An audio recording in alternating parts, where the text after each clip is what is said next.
How dare you? Why? He always does this. Just to rub it in my face. I can't even get out of this thing. What? You got a Rancor too now? His is bigger. What? Yes. Yours has like big crazy horns and shit. No, his is the cantina. His is the cantina. Oh my god. Edition. Oh my god. Listen, he has spikes. Listen, I'm not grateful. I'm very grateful for the adopted. He's got spikes. Look at him. Well, now he won't stop. See, he plays this game. Like I try to catch up to him, and then he just runs away. Stop running. No, my brother is just the Tard Wrangler of the two of us. He has to lead us around and be like, "Come on, come." Do you see his spikes? They're orange. Yes, they are. Quite nifty. And yours has big gnarly horns. What are you crying about? No, his are orange. No, I get that he has the like spikes around his back and stuff that are orange and everything, but you got big gnarly horns on the freaking head of the Rancor you got. Pretty cool. No, his are orange. Did you want what? You wanted orange? An orange spiked Rancor? Would that have made you feel a little better? No.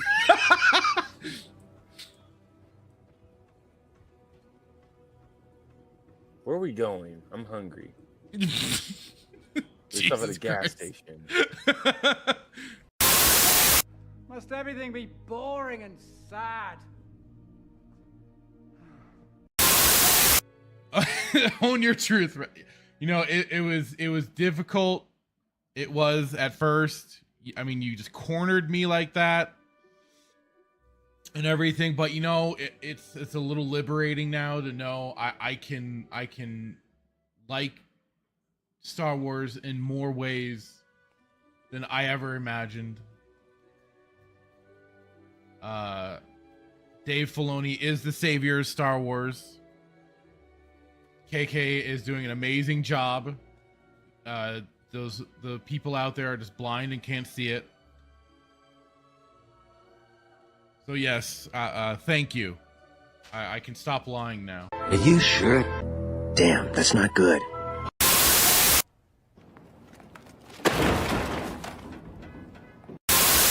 Oh dear, I think I know what this is. You see, Stan, as you get older, things that you used to like start looking and sounding like shit. And things that seemed shitty as a child don't seem as shitty.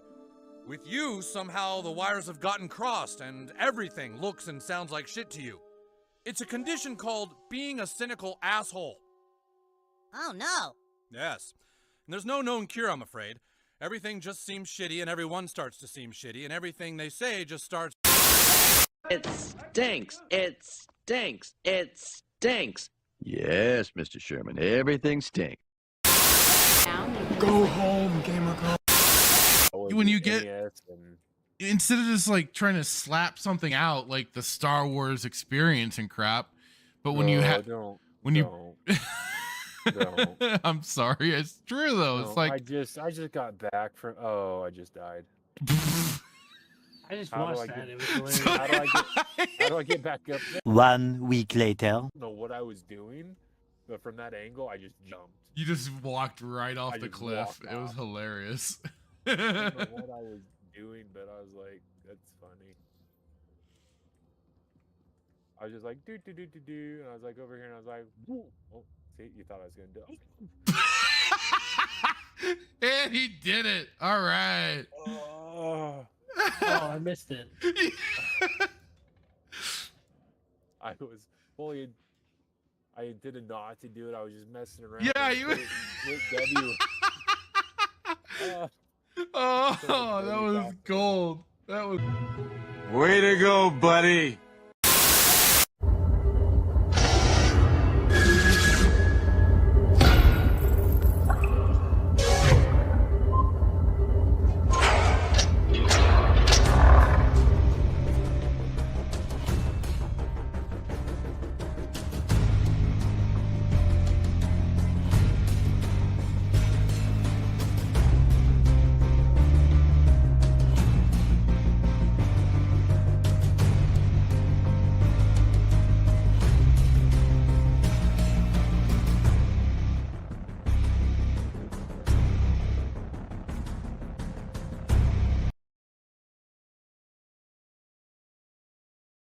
Hello and good evening, everyone. Welcome to another episode of Saturday Night Sith. We are on number 131. Let's freaking go. The numbers just keep climbing, and we keep on going. It's been fun. It continues to be fun. And I'm your host, the Fractured Filter, and with me is, as always, my co-host, my friend, my companion, all this madness, Jay Hitman. How are you tonight, sir? A rectory actekek to all those Bajoran hobby dogs out there. Go away. To all those Cardassian lovers, welcome. I'm so excited. A lot to talk about. I actually got a lot to talk about. A lot of stuff I found that I want to go over. But other than that, it's a great day. DS9 is fantastic. It's a good day. It's a good day. It's a good day. It's a good day to talk about a lot of stuff. I gotta say, yes, you have really embraced the I guess the you said you were learning Klingon, so was that, did we just Klingon, get yes, Klingon, did we just get a yes, sample Klingon. of some of that? Because Yeah. I thought it always sounded more phlegmy, like you were like hacking up a hairball. Yeah. So the A rectory actekek, that's I've got a break for it. Gua'uld. That's Gua'uld, for we do not surrender even in death, which is very, very Cardassian-like. I as a Cardassian myself, I do believe we would say something like that to that effect. And then the Habida is Klingon, and it's dog meat, animal meat, dog. Like your Worf says it to the guy, I forget his name, who betrayed his father. He's like, this Habida should have been fed to the dogs. So I just feel like when we talk about Bajorans, that word just pretty much embodies all Bajorans. Habida. Or scum, rebel scum. You could say scum. You I feel like Gray, everything. He he says it best. They all should be nuked. I can't. I haven't watched. Are you a Bajoran sympathizer? Listen, sir. Listen. I don't go putting anything on me here. I am still trying to learn and understand all of this. Deep Space Nine is kind of really my foray into Star Trek, where I'm kind of giving a crap. Next Generation did not quite grab me, even though I went through quite a few seasons. Only three full seasons. I stopped at the beginning of 4. So all you need to know, hold on. The Jordans aren't. They're not exclusively to DS9. They were in Next Generation. They were just as right, but I don't quite remember them in that. So I'm. This is all here. I'll just give you a piece of like just how terrible. How this is going to do this. Hold on, stand by. I'm boomering things. All right, let me talk to the chat really quick.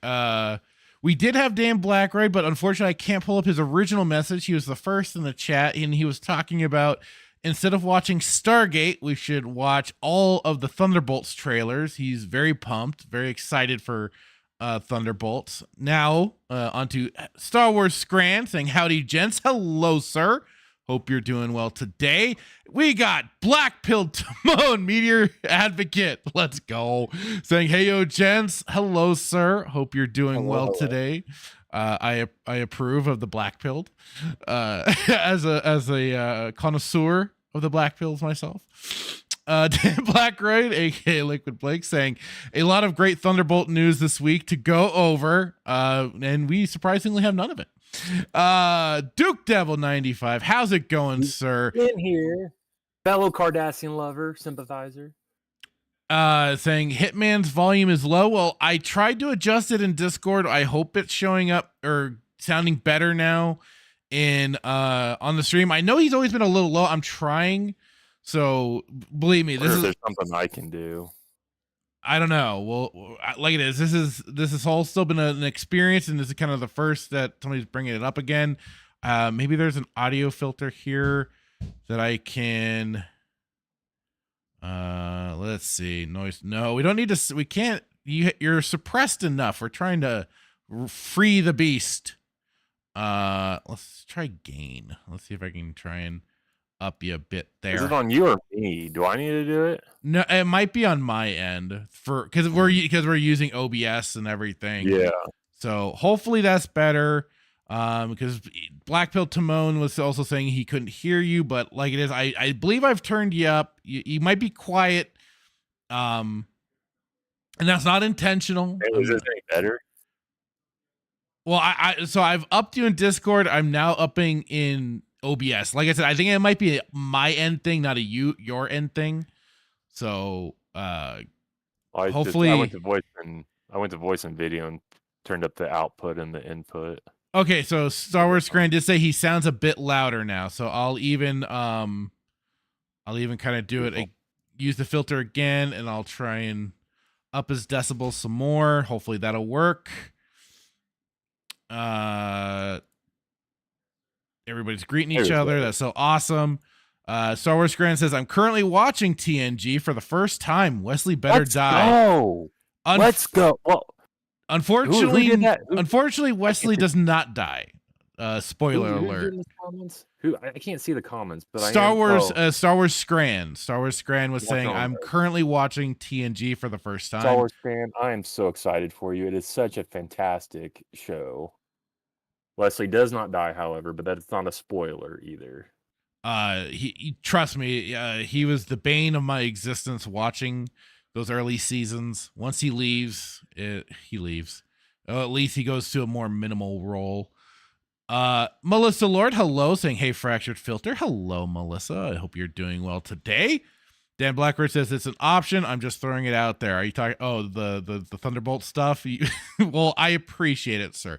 Like I said in the comment to between Greg's positive outlook towards the trailer alone, which was shocking last week, but he hates everything. I know he hates everything.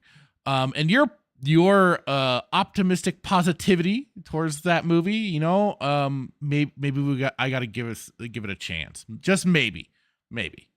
Hello, Nerdy Neo saying, hola, señor. Hope you're doing well. Star Wars Marvel purist saying, toxic EU fan in the chat. I don't understand. We are all EU fans here. Toxicity is in the eye of the beholder. We just spread the good word, sir. And I know you do too. You do a very excellent job, sir. It's always hilarious and fantastic. All right. There's a volume. Okay, option in OBS for me. Yeah. But so Timon does say now it's better. Okay, so awesome. I have fixed it. Star Wars Marvel Pure says, quote, we're worse than Disney shills. Well, you know what? Good. I also recently gave Captain Keeley some extra memes to hopefully also start throwing at the Disney shows. It's the Sarlacc brain meme. So hopefully those start getting around. Star Wars Grant says, go touch grass before talking about EU. I've already been outside, and you know what? I'm fine. Nerdy Neo says, hallowed are the Ori. Wow, the chat. Oh, right. Yeah. Can I just want to show you why, like, just the most disgusting place I've ever been to. I don't know if this is going to pop up. I don't see it. I see it. Let me show the folks at home. Oh, no. Ah! Do I need to do that again? I don't know if I have access. No, do it again. Okay. I'll just have to make sure. And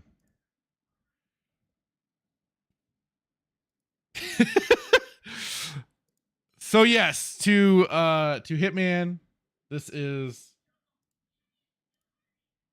the ugliest place. I see it, and I mean, I dig the aesthetic. It's foul. I don't see it on this. Oh, there you go. Okay. Yeah. See, look, it's foul. Look at it. There's rocks everywhere. Yes, and in comparison to you loving places like Nar Shaddaa, a neon hellscape. Yes. It's just, I would hate to be there. Disgusting. Duke Devil says Wesley only gets more powerful than you could possibly imagine. Dan Blackbird says I didn't know TNG was on Disney Plus. Is it really? Star Wars Grant says, cheers, Hitman. I love the original series and the 6 original movies. I've gone through some of the movies. I do love the original series, though. The original series is fantastic. Dan Blacker says, I win hearts and minds everywhere I go. You know, you manage to really just, I'm speechless, honestly. Thunderbolts will be amazing, says Dan Blackroyd. Star Wars Marvel Pure says the Phantom Menace didn't fit my head canon. It's not part of the saga. Melissa Lord says Bucky and the Rejects. He's the only real Avenger. I'm back. Had a technical difficulty. Is the saga? That's right. Melissa Lord says Blake is one with the Phantom Menace. He absolutely is. Absolutely. Nobody can compare. In his eyes, there is only just the Phantom Menace and then the trilogy. So, sir, did anyone watch the really quick? I wanted to give a shout out to Star Wars Marvel Purist. Oh, okay. His video that he did earlier, either this week or last week. I think it was this week, about Star Wars theory contradicts him. It was the most glorious video and the most infuriating video. So that was Star Wars Theory Exposed Again, Star Wars Normie Episode 2. That was all the Darth Kaida stuff. Yeah. I've never watched a video where I cried tears of joy and anger and almost caught a charge than I did watching that video. It was so good, so great. So just if you haven't given him a follow, it's not a shameless plug. If you haven't given him a follow him. It's fantastic. I don't know how long it took him to do that video, but there's a lot of good stuff. I even tagged or added, whatever you do on Twitter, Star Wars Theory. He's not got back with me yet. I'm hoping that he'll see it and he'll reach out to me, or one of his people will. But just keep tagging this guy in tweets, and maybe, just maybe, he'll see it. And in fact, here I'm for anybody that wants to watch it, I'm dropping the link in the chat so you can absolutely do so. We did put it in our Fracture was kind enough, by the power of the people, create a crime against humanity. Well, crimes against Star Wars Theory, I guess, is in the Discord if you follow him. So yes, it's great. More to come. I've got people out watching, sending me stuff. It's great. If you need you need to just disconnect from the world and Marvel Purist is laughing. He says, "Thanks. Episode 3 is Abeloth, brah. Oh boy. So good. Oh god. I need to reach out to you and figure out how long that took you to compile, because it was just asinine. Nerdy Neo saying caught a charge. WTF does that mean? Do you catch want a charge? Like you catch a charge, like you excitement, like energized? You break the law. You catch a charge. Oh, okay. No, so like his video was, so good. It's almost illegal. Is that what you're saying? No, I get so mad that I'm going to go out and break a law because I'm so mad. Okay. Catch a charge. Catch a gotcha. Disorderly conduct, or all right. Get arrested for raising the city to the ground. I appreciate the clarification, sir. I was a little confused myself when I heard that. Listen, you have to do a lot more than he does not. No, Star Wars Theories. No. To anybody, no. Okay. Oh god. Listen, coffee doesn't even get me up in the morning. Star Wars Grant says the Phantom Menace was based on a novel by Terry Brooks. It's really a close adaptation. Marvel Purist says, Yavin Base wants me to shift focus to them since their channel is failing. They want to ride the Purist momentum. Well, anything they can do, right? They need all the help they can get. And hey, if you're such a great guy. I mean, come on. You got to throw him a few scraps, right? Melissa Lord says got arrested. I guess that's, yeah, she was, I think, with the got a charge. This is right, Hitman. So I think at least Melissa Lord was on par. Thank you so much, And Melissa. Nerdy Neo Yes. does also say thanks for the clarification. Was quite confused. Yes. Yes, no worries. All right. So we do have a lot of stuff that, I mean, for once I was shocked. I looked in our Discord and it was Hitman with nothing but a bunch of stuff thrown in there. So we got so much stuff to talk about for sure. For once, he was the one providing so much content. Well, not for once. You always do throw in articles and stuff like that. But this week there's a lot. The stupid was strong this week, which is nice because it seems to ebbs and flows. I do want to point out one thing really quick. And normally we would be streaming on Odyssey tonight, but unfortunately tonight we are not, because like it is when it comes to Odyssey, while it is probably the one platform out there that is 100% free speech,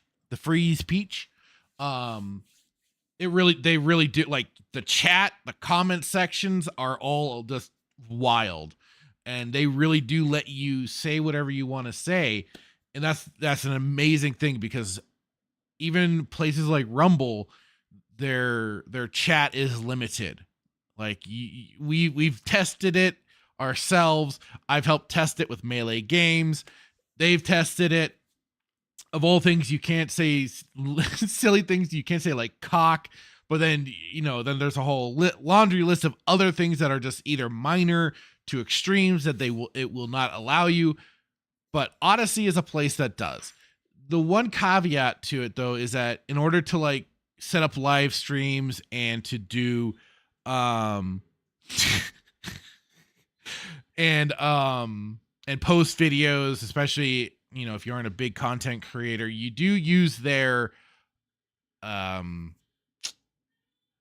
guess it's like their own kind of digital currency, their own Bitcoin sort of thing on their site, what they call like library coin. And you get that through watching stuff on their website, on Odyssey and everything. Unfortunately, like it is, I'm not always watching content over there, so that's kind of my bad thing. I really do need to use it more often, but like it is, we've unfortunately I've run out of the tokens to be able to post and set up the streams on there. There is another way of doing things too, is that you can, if you happen to sign up, I have this invite link that I'll provide in the chat now, that if you want to, you can always create an account over there using my link, and that'll help also for me add extra it's an affiliate link, so it helps add extra coin to the ability to do all that. So I want to, I'll be doing my side, my oh God, what's the word I'm looking for? I'll be doing my part to also continue watching stuff on Odyssey so I can get more coins going and be able to post on there again. Just for right now, we are on, as an alternative, streaming over on X. So we've got, that's kind of the little change up right there for tonight. And so, yeah, and I just kind of wanted to throw that out there just really quick with that link and stuff. And yeah, Melissa Lord asked, so did you get a new chair, LOL, and have a proper burial for the dead one? No proper burial yet. No proper burial, but I did get a new chair, yes. So yeah.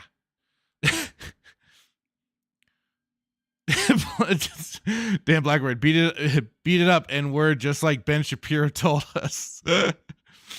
Star Wars Grant says, don't watch EBN, watch Hitman and Real Kyle Katarn. You god dang right. All right. So, Hitman, do you have a preference on where you want to start with the articles? Who's that Doctor Who guy? Yeah, let's go over Doctor Who. Okie dokie.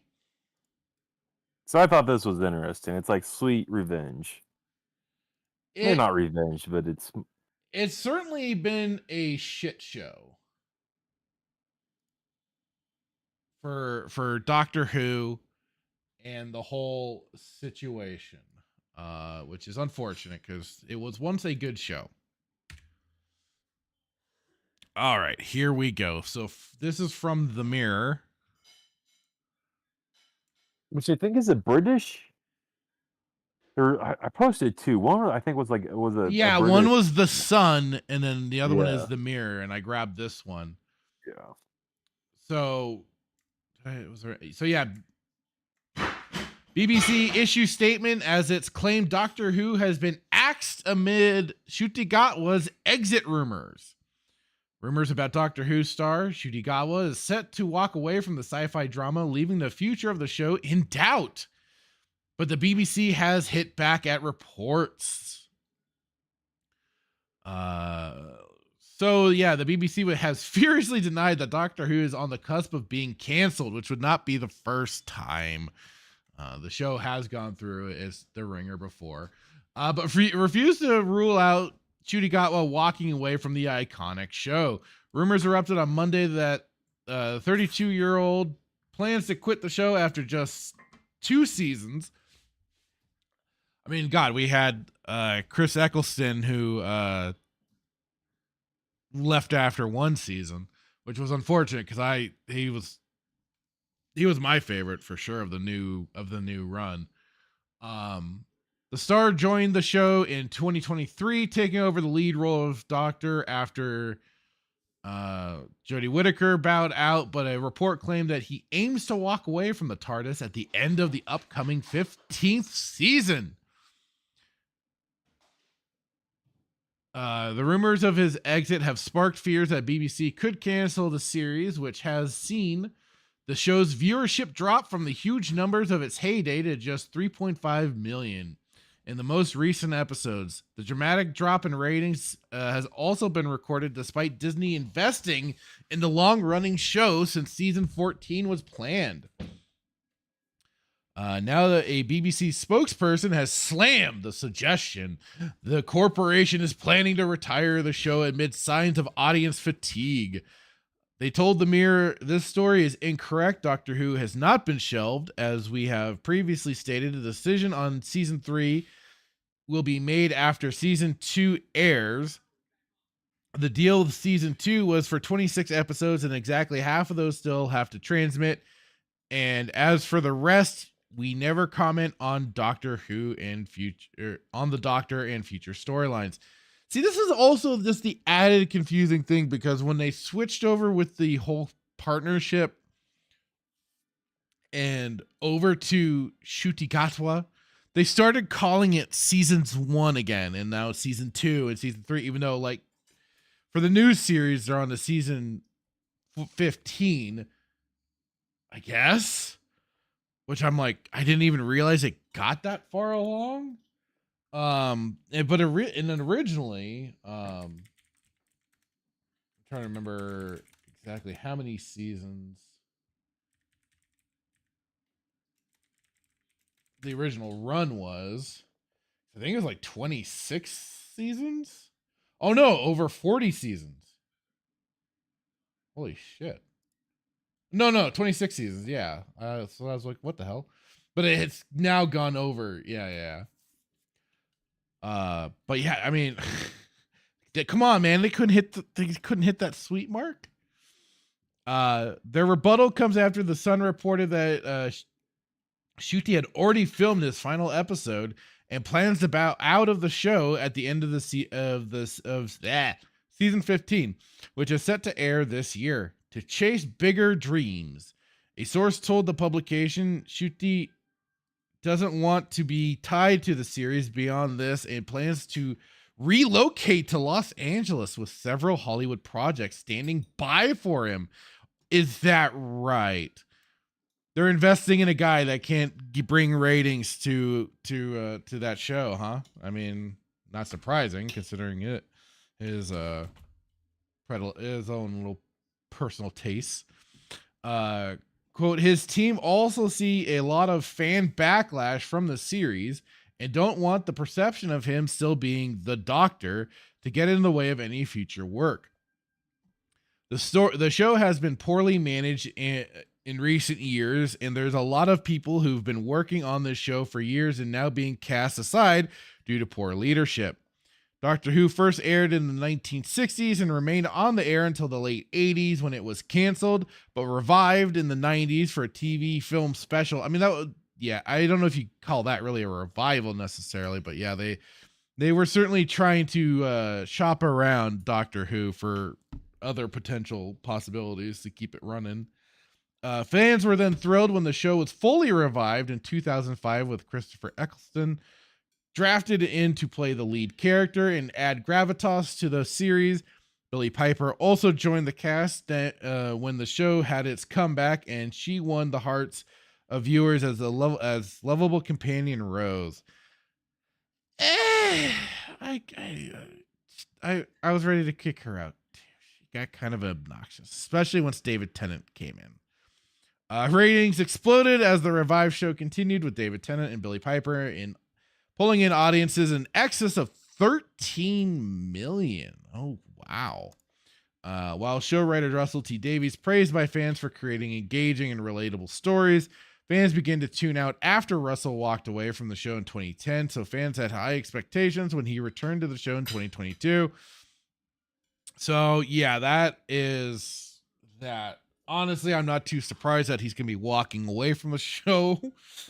It has not been the best press time. And yeah, ever since Russell came back, it's been full mask off, which, I mean, anybody that's kind of kept up and checked around on Who News, he did with a book that was titled Rose, which I remember hearing about long time.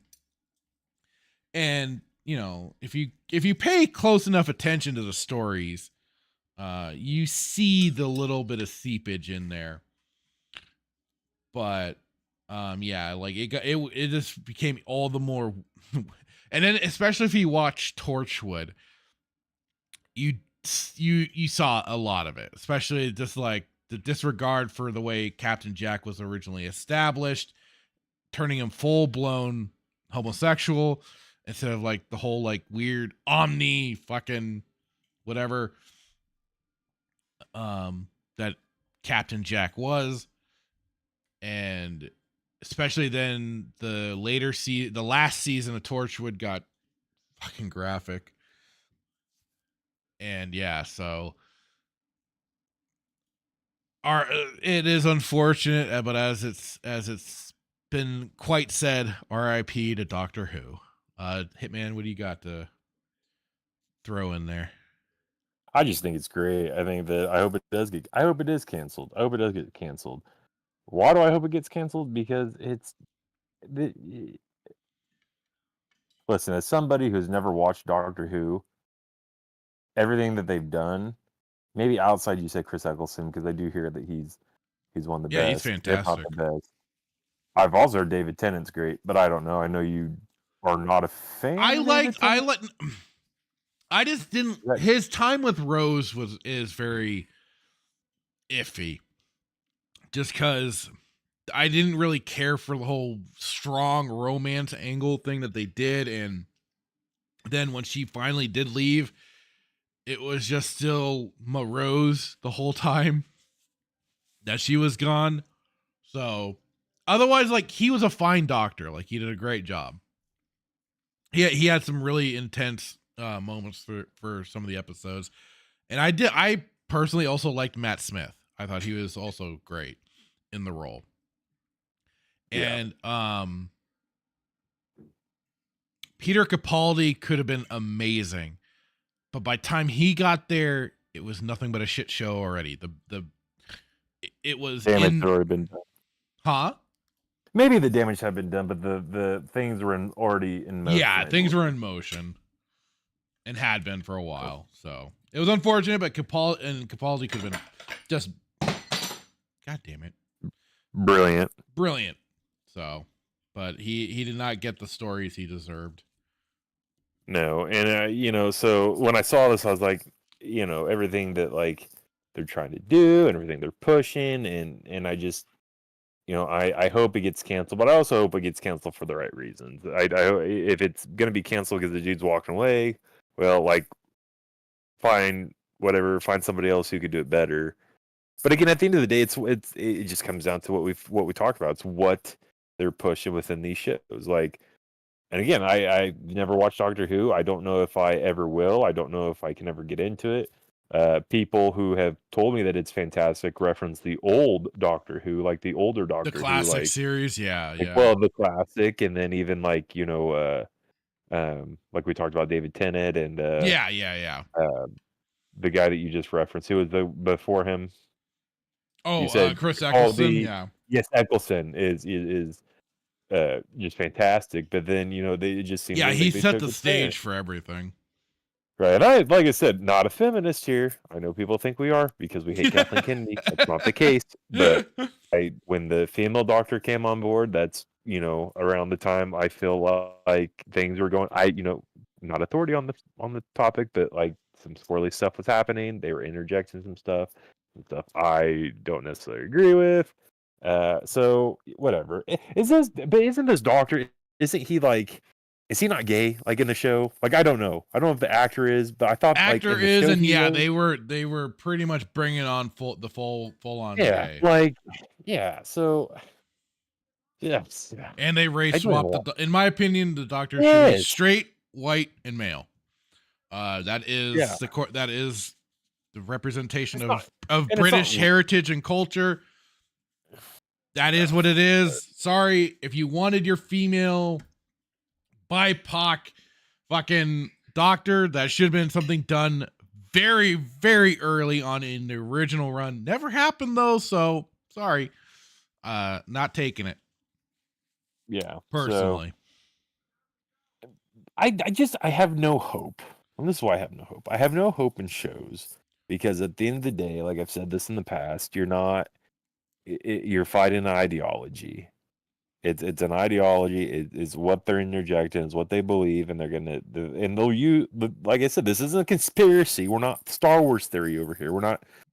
But you know, they use shows that people love. They use the escapism to interject what they want to push. But before anybody says anything, yes, I've heard the argument. Well, George did this, and George did that, and George interjected Vietnam and all. Like whatever. Like, well, and that was inspiration for allegory and stuff like that right. versus full blown. It wasn't current day politics injected right. into it. It was made into its own world politics and everything that was going on. So I don't know. I hope it gets canceled. I do, and that's not to be rude to like the true fans, but I would venture to guess that the true fans of Doctor Who probably, this might be subjective, don't necessarily like this stuff. Not a Doctor Who guy, don't know, but if I was, well, it would be the same thing with Star Wars. Like I'm a true Star Wars fan, George Lucas Star Wars, the EU. So by that token, I don't like anything Disney's ever done. And it's not because I just want to come out here and just hate Disney or just because I just don't want to come out here and hate Star Wars. It's just it's trash. Right. And mind you and I do a really good job not riding the fence like someone does who's from the Great White North. Not going to drop any names, Star Wars theory.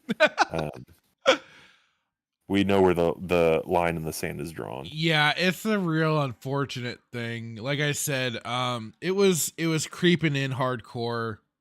I would say with Matt Smith's final ish runs with Claire. Who was the last Doctor? Who was the actual last Doctor that was actually the last Doctor? Like when I say the last Democratic president we ever had was before Kennedy. before like they brought on the female Doctor that was Capaldi, and before Capaldi was Matt Smith. He was the old guy. He was Capaldi the older guy. guy. He was the older gentleman. I thought he was. I always heard he was good. Like I said, he did try to make the best of what he had. He really did.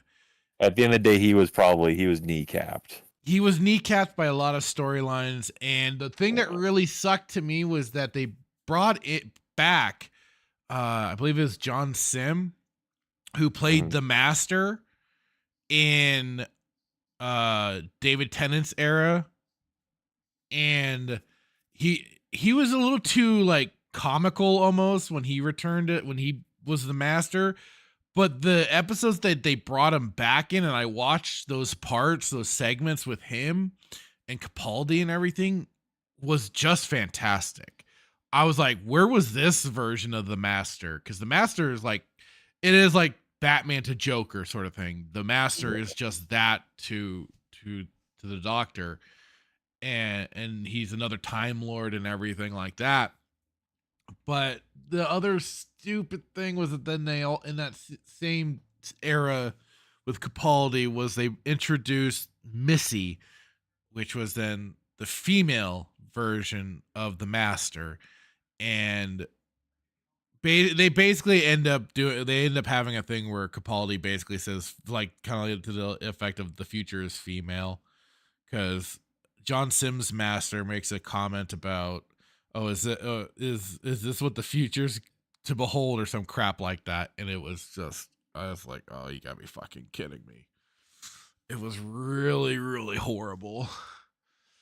And it really sucked because, like I said, like there's some good parts to all of that. And I laughed because also Capaldi's companion at the time is a black lesbian chick who got turned into a Cyberman, which I just thought was freaking hilarious. But yeah. So I guess before we end this, like, and maybe I missed this in the article, does it say why this, I can't pronounce the name, the main actor, Ncuti the Doctor, is why he's leaving? Is he leaving because, I guess I may have missed that. Like, I guess, is he leaving because he's afraid that the show's going to get canceled? And if that's the case, then no, nothing is specifically pointed out why he may be they're trying to really like damage control it and say, oh no, he's not really leaving, or no, they're not really like canceling the series. But if he's leaving, there's for a reason, and it's probably because he's afraid that they're going to cancel the show. No, allegedly, like it is. They say that the reason why he's leaving is that he doesn't want to be tied down by this series. And he has apparently some Hollywood projects standing by for him. Take that for what you will. So, yeah. But again, I don't understand why they would cancel the show, because the Brits have already. I mean, the BBC, obviously, who I would assume is producing this show, has already showed that they will interject whatever they want to interject. So there's no fear of, like, I just don't understand why they.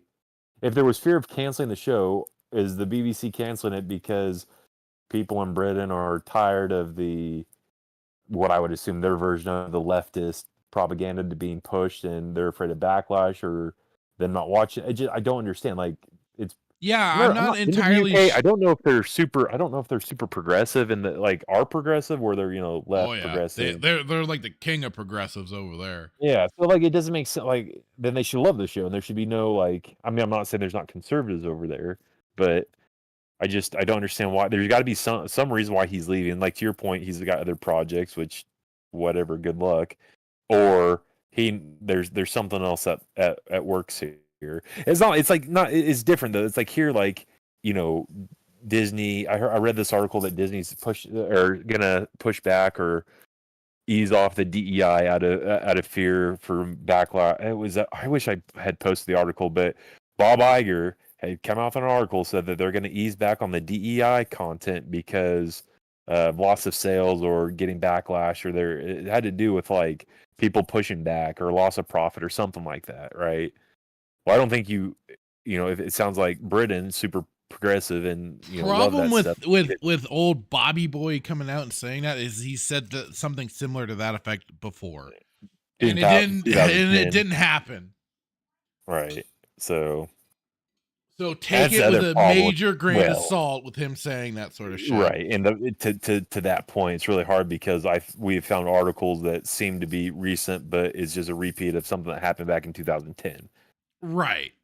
So, but yeah, so I'm very curious to see or to know why, like, what are the reasoning? Because again, I'm not there, but it doesn't seem like there'd be any people would be upset, or the majority. So in the UK, when it comes to the BBC, like in television in particular, in order to like watch any TV, and I don't know if this is also crossed over to like streaming, but the Brits have to pay a TV license just to watch things, just to watch TV specifically, and it's all to the BBC.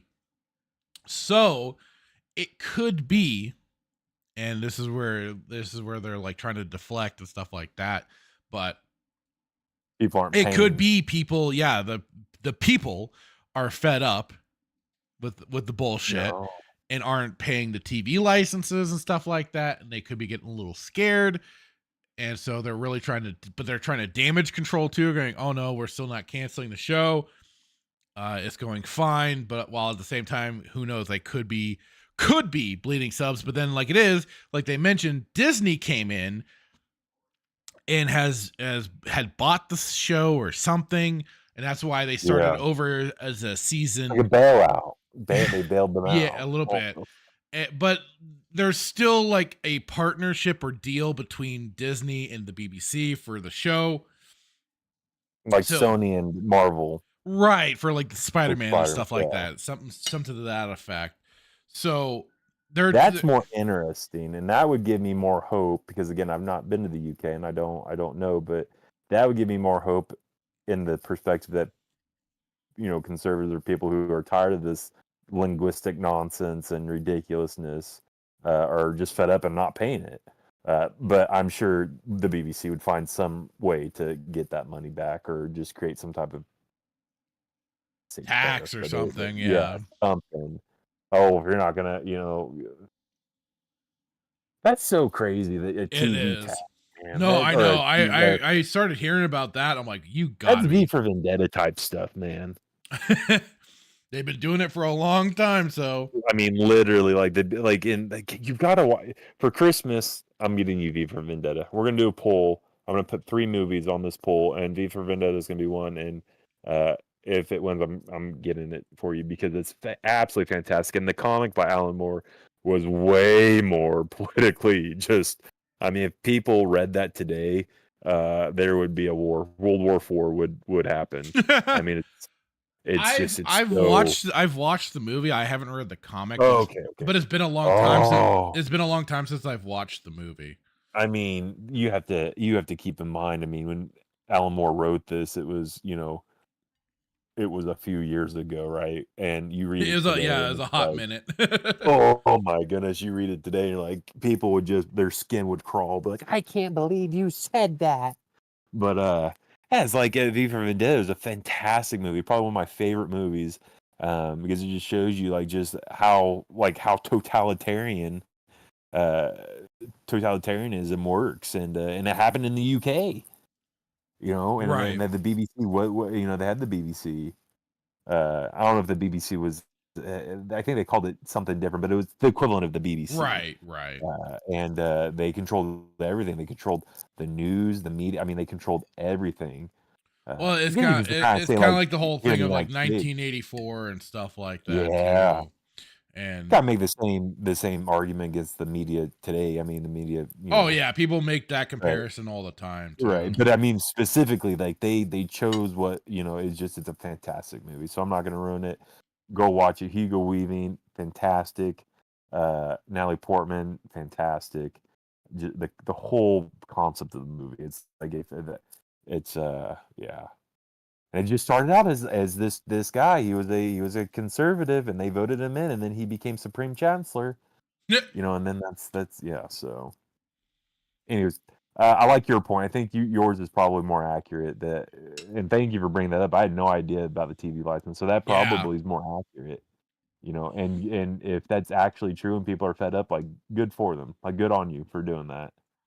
Hopefully. And it's not like the Anheuser-Busch thing, because they're boycotting. They can't watch TV. Yeah. Like, well, we'll give up our money, and you know, there's not like they can't just go to another channel. It's like they own, like, this TV. You're telling me that they pay to watch TV, or do they pay to watch the BBC? No, it's for TV. So, like, this is so much more powerful. It's like a very strict cable getting cable TV. Good It's very strict. I mean, that's more powerful than the Anheuser-Busch, analogy I always use. Like, they'll boycott Anheuser-Busch, but they'll go drink Coors. Or they'll Right. go drink Rolling Rocks, right? Well, they boycott the BBC. They're not watching TV. Yep. If any country becomes totalitarian first, I just have a fear it's going to be the UK with King Charles. They're basically on the quick track there. Yeah.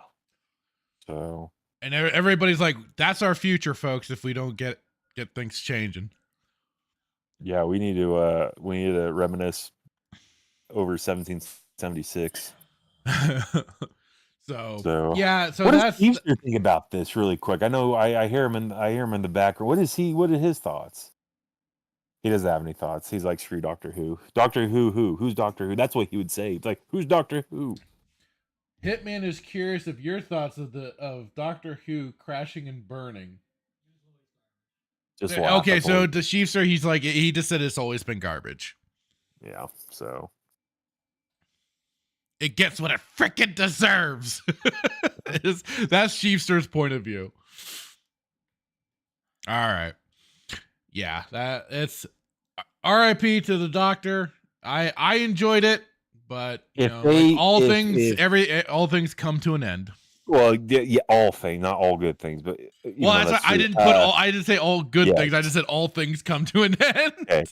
Closing thoughts, and then we'll move on. So my closing thought is I'm going to run with I'm going to buy your I won't say theory because we don't give credit for them, but I'm going to buy what you're saying about the license, and I'm going to say that he's walking away out of fear that he's not going to be able to get paid, and they're canceling this. So that's my final thoughts, because if this is true about the BBC subscription, and let's say they're bleeding money, and he's walking away out of fear of not making money or fear of canceling the show, he's got other stuff. I don't think he does, but I don't know. But that's kind of my closing thoughts. That's why he's walking away out of fear of people are boycotting the BBC. Which finally, I mean, it's like, let's be honest, BBC is like NPR here, man. It's just terrible. Oh, without a doubt. They've been the ones putting out some of the most propaganda subversive bullshit there is. So can't happen to a more better company. Yeah. Or government entity, or whatever you want to call it at this point. So, I mean, I've said my closing thoughts. So yeah, it's sad, but good. Rip. Not sad. All right. Let me get to the chat really quick here. Star Wars Grand says, literally a shit show. Dan Blackgrade. Who? Star Wars Grand says it should have been axed halfway through Peter Capaldi's run. I agree. I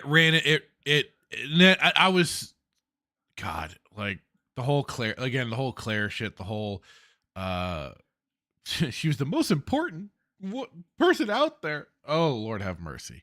I was grateful when she left, but then what they replaced her with wasn't any better. Star Wars Grant says Eccleston was amazing as the Doctor. He really was. He brought a gravitas to it, like they mentioned in the article, and a bit of a more strong believability and everything. Just he just put on an amazing performance, and the first episode was what got me into it. And it was especially the scene early in the episode where he re-encounters Rose and he's leaving. He left her apartment and he describes basically how he perceives or basically travels in the world and how he perceives the universe and stuff. And it was, to me, I thought it was really amazing. And like it was when I started first binge watching it after Stargate SG, the Stargate franchise was basically canned. I started in on Doctor Who thanks to my buddy Das Morto, who had been encouraging me to watch it for the longest time. And it was basically like it was kind of like my side, not a side bitch, but my rebound chick.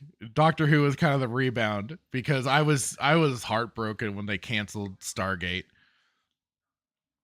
Not just the whole franchise, but especially like Stargate Atlantis. I love Stargate Atlantis, and when they canceled it, it was sad. And so I went over to Doctor Who and I just jumped into it head first. And I enjoyed it. I enjoyed also checking out all the originals series. I definitely have grown to love and appreciate and enjoy even the original series more probably than their relaunch of it.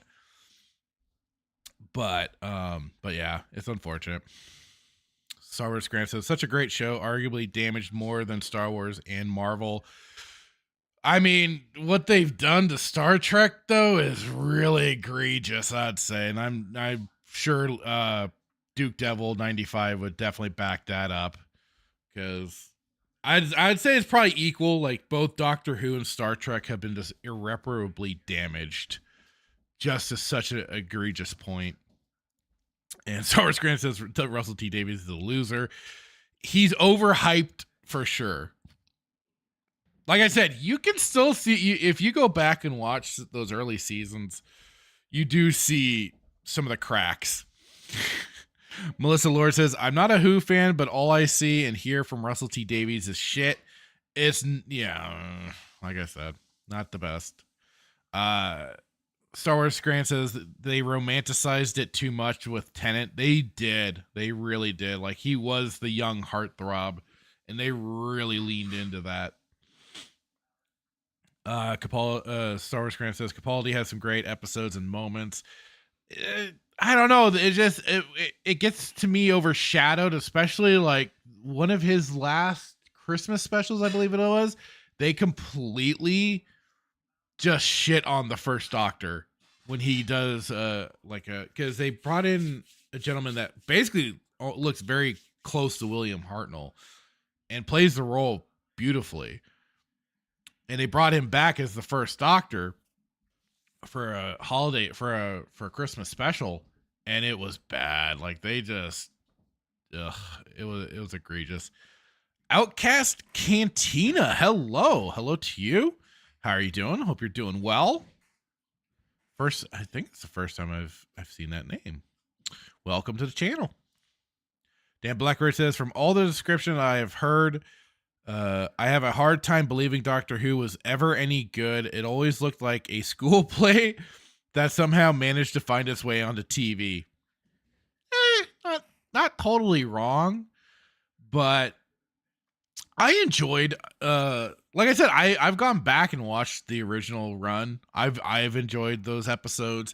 I did dig on John Pertwee's era, as he was kind of the much more of the action Doctor, the almost like the super spy, doing the judo chops and stuff like that.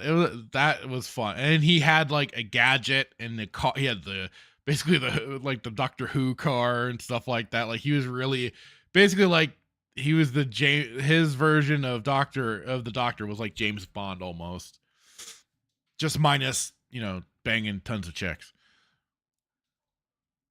Nerdy Neo says V for Vendetta is a phenomenal movie. Well, you got some extra backup there, Hitman. Blackroyd says they haven't made anything decent since the Sherlock series on BBC. Which Sherlock series? Because I'm pretty sure they've made a few, but if you're talking about the Benedict Cumberbatch,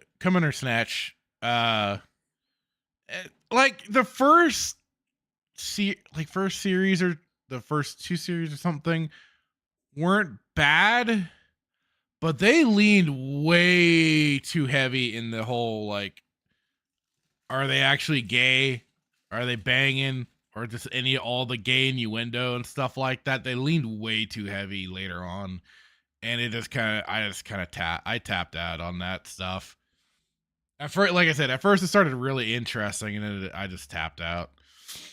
Black Pill Timo says, what they did to Star Trek is worse. They removed the sci part of sci-fi show. Yeah, they did.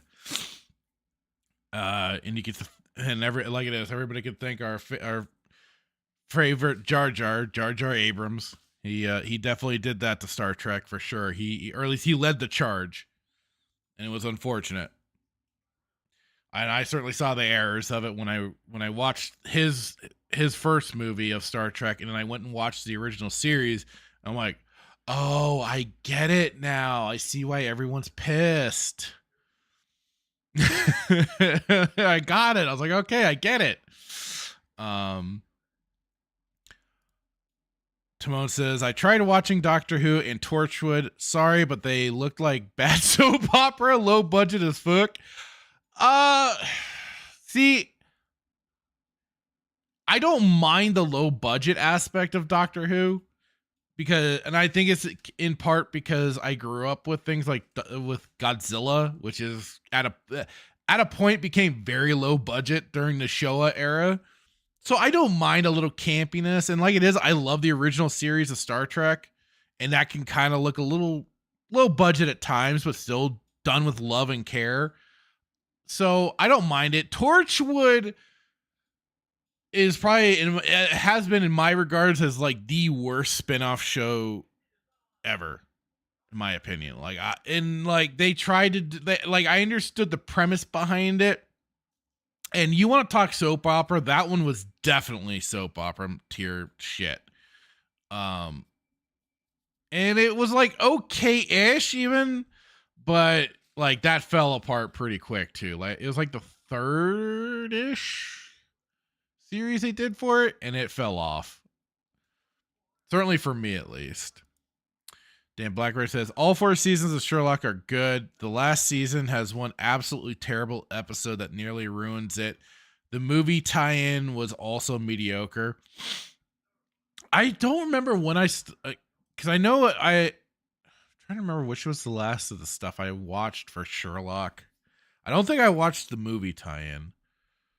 And I think I stopped even like, God, I just know, like I said, I just know I did tap out. I don't remember where, but I did. Okay, all caught up on the chat there. Hitman, are you there? He's muted. Okay.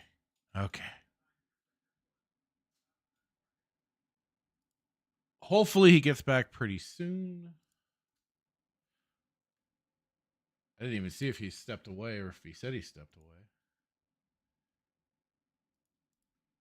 Nothing. All right. Timon says the green screens in Torchwood was abysmal. Especially in their first season, it was really bad. Like I remember some of those, and they weren't great. I won't deny that. Especially, I mean, that was kind of the funny thing. Like the production quality of the Brit stuff it felt like it was like 5 or 10 years behind. Even when I did watch it, I'm like, this feels dated even for the time it came out. Like I know it's TV and everything, but it seemed for itself, like just the way it was filmed, just the way it looked. And I don't know if maybe that was done intentionally, but it certainly looked low budget. But then like once you got to like Matt Smith's era, like the production, the quality of the filming alone, like the way it looked and everything was much better than the way they started out, which is really funny. And it did like probably look like some of their own soap operas and stuff like that. So it's kind of a funny thing.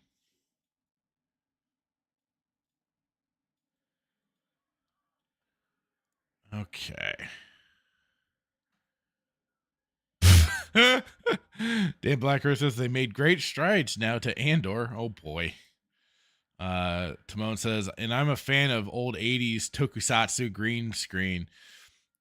Dude, I was watching I watched the original the proper Jew Ranger for the Sentai series, and that was phenomenal. I love that. And that's where the Power Rangers stole all of their footage. I love that. That Jew Ranger was fantastic. I much more enjoyed that the original version to what and maybe I'll have to rewatch Power Rangers again, but like it was, I adored it. I thought it was great. It was awesome. And man, I mean, and even both versions of the Green Ranger were also pretty awesome.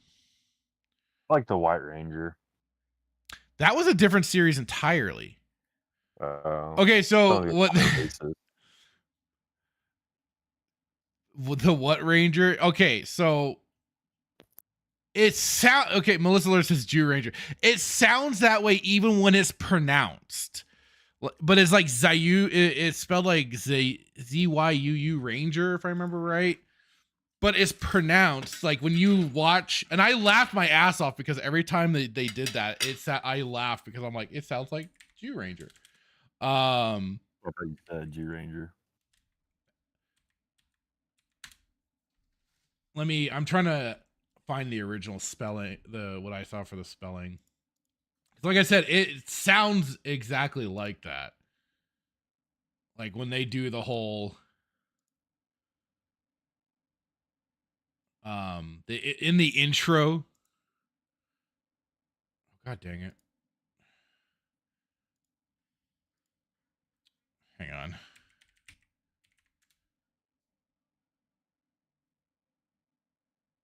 Thank you, Timon. It's ZYU Ranger, but the way it's pronounced in the intro sounds like Jew Ranger. And it's tough for me to try and pronounce properly, and I butchered it, obviously. Timon did also say the only good the American version did was the opening song. The opening song is fire. That's no doubt. Melissa's Lord says JDF was the Green Ranger, was awesome. Yep. He was awesome as Tommy for the Green Ranger. And the guy was, he was full in for Power Rangers. And you gotta respect that. You really do. Like how many, he was like, I don't know, he was like 6 or 7 different Ranger iterations. I think that's pretty cool. And he was a big, like, not cheerleader, but he was definitely he was like the representative for the franchise almost. And, to his credit, he did a lot for it. Nerdy Neo says, I was like, the what Ranger? I know. Dan Blackray says, I thought you said Jew Ranger. I did. I was trying. Jew Ranger. Yeah. Jus, like the jus sauce.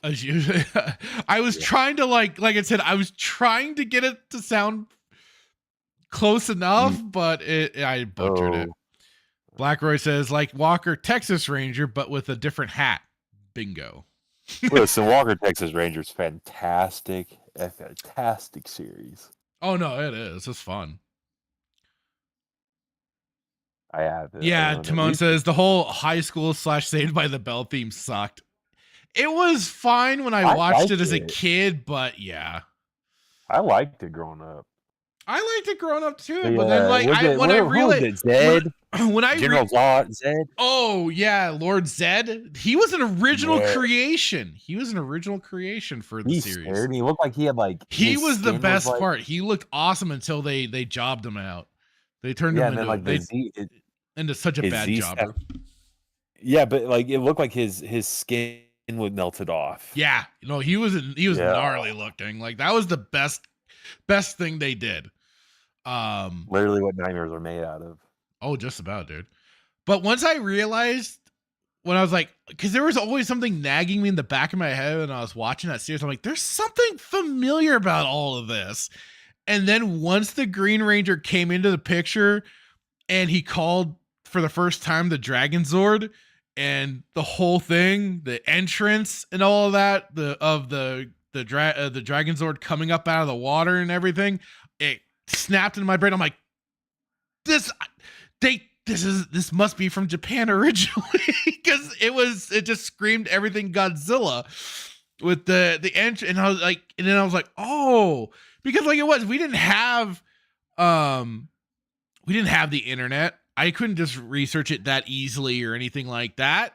So it was all, I didn't know what it was, where it came from originally, but it clicked in my brain once all that stuff started going on. And hello, the backseaters. Let's plays and commentary. How are you doing? It says green, white, Zord, Turbo Red, Black Dino, Thunder Ranger. Dude, he was all of it. And it says also Hail Factor Filter, Hail Spyro. Huh. How are you doing today, sir? Duke Devil says, Pants falling. Are you going to talk Mark Hamill? If you really want to watch Mark Hamill be clown himself, The Last Jedi is on TNT now. Yeah, I did put that in the title. I thought it was funny. Yeah, that'll be a really quick little thing. Like basically anything Hamill does nowadays, it's just really quick and pitiful and small. Hey, Greg hates everything. Saying only thing gayer than Cobra Kai, and you guys are talking about it. Revolting. Wow. How dare you? Sentai series is awesome. I still haven't watched the new Cobra Kai stuff. I probably should one of these days. Melissa Lord says, the first time I saw the Megazord, I knew it was Japanese, but I was 13 in 1993. Yeah, like I said, it screamed to me. I was like, oh, I know. Timon says, 1 decade earlier, Changeman were an elite squad trained to the limit. Flashman were kidnapped as babies by aliens returning to Earth to find their families. Oh. Dan Blackguard says, Alpha is the superior version of 3PO. Interesting. The Backseater says, I got my show to do in 45 minutes from now, but I'm doing pretty good. Awesome. Oh, when you're kicking off, well, good luck with your show, sir. Okay, so yes, I've just for a quick hit, little bit of funny. Like I said,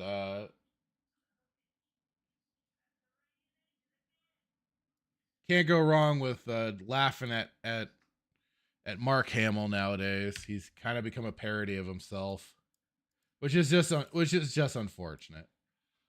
Here we go, Hitman. I am going to share it for you so you can see it. Because we must share the embarrassment. I found this from... I forgot who I saw originally share it, but the Twitter X page is a Colin Rugg. Saying new Trump hater and Star Wars actor Mark Hamill's pants appear to drop to his knees while he was presenting an award at the BAFTAs. The 73-year-old could be seen giving his speech when his voice got shaky and he suddenly started grabbing at his pants. Someone sitting in the front row told the Sun that it looked like his pants were way too big for him. Quote, Mark started speaking, then his suit trousers just dropped to his knees. It was like they were too big for him, the source said to the Sun. All the big stars, such as Timothée Chalamet, Ariana Grande, Adrian Brody, would have seen it from their angle. Most guests looked horrified, but said nothing. Further quote, they were turning to each other wide-eyed as if to say, did that just happen? And here is, let me make sure that the people will have audio. Properties. There we go. All right, here we go.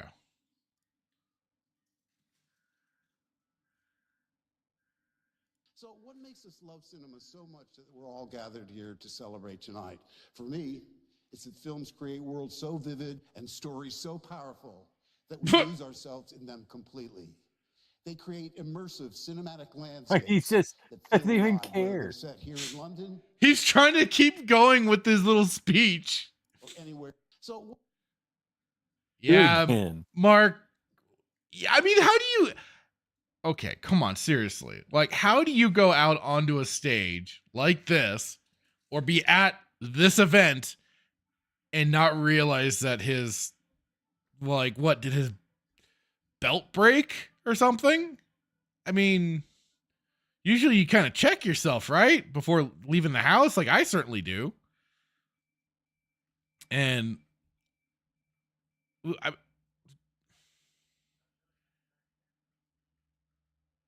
the question why comes to mind. Like, why do you let this happen? I mean, how do you walk on stage without them falling off? And why they fall off right there? I don't know. That's the He's even thing. wearing pants. Melissa Lord, play the Hamill Pants Police Academy edit. It's hilarious. I don't have that edit. I don't have that. Provided for us. I was gonna say if somebody can DM that to me, that'd be awesome. I'll play it because I don't know what that is. But like he got this suit. I imagine he would have gotten it tailored or something, or even if it's an old suit that he already had that he could still rewear. Like again, why? How do you get this to this? Like you said, how do you get to the podium and not realize that your pants can fall down at any moment? Because even like Timon says, he held up his belly too long. I mean, like if he was using his belly, like did it expand too much and it broke the pants button? And yeah, I agree with Blackroyd. This guy is a disheveled mess. He looks that way, and it doesn't help then with the added fact that his pants started falling down on him.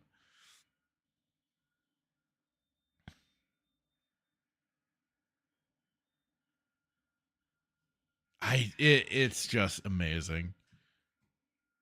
Most of the Lord said Jake Skywalker got drunk and forgot to buckle his belt. Such a loser.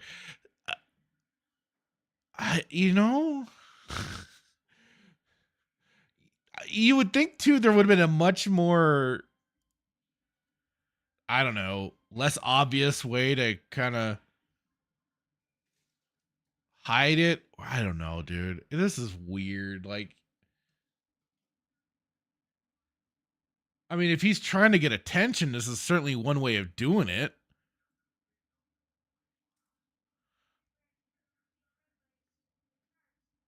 Greg saying, I sincerely hope he's actually too poor to buy or rent a new suit. Oh, Lord have mercy. Hitman, do you have anything else to add to this one? Like, I am just kind of like this. I heard about this, and then just actually watching it back, I'm like, what the fuck? Sorry, but go ahead. I think he maybe craps himself, and the weight of his turd brought his pants down. His depends got too heavy for him. I mean, do you think he's realizing that it's happening? Like, it doesn't even look like he has a belt.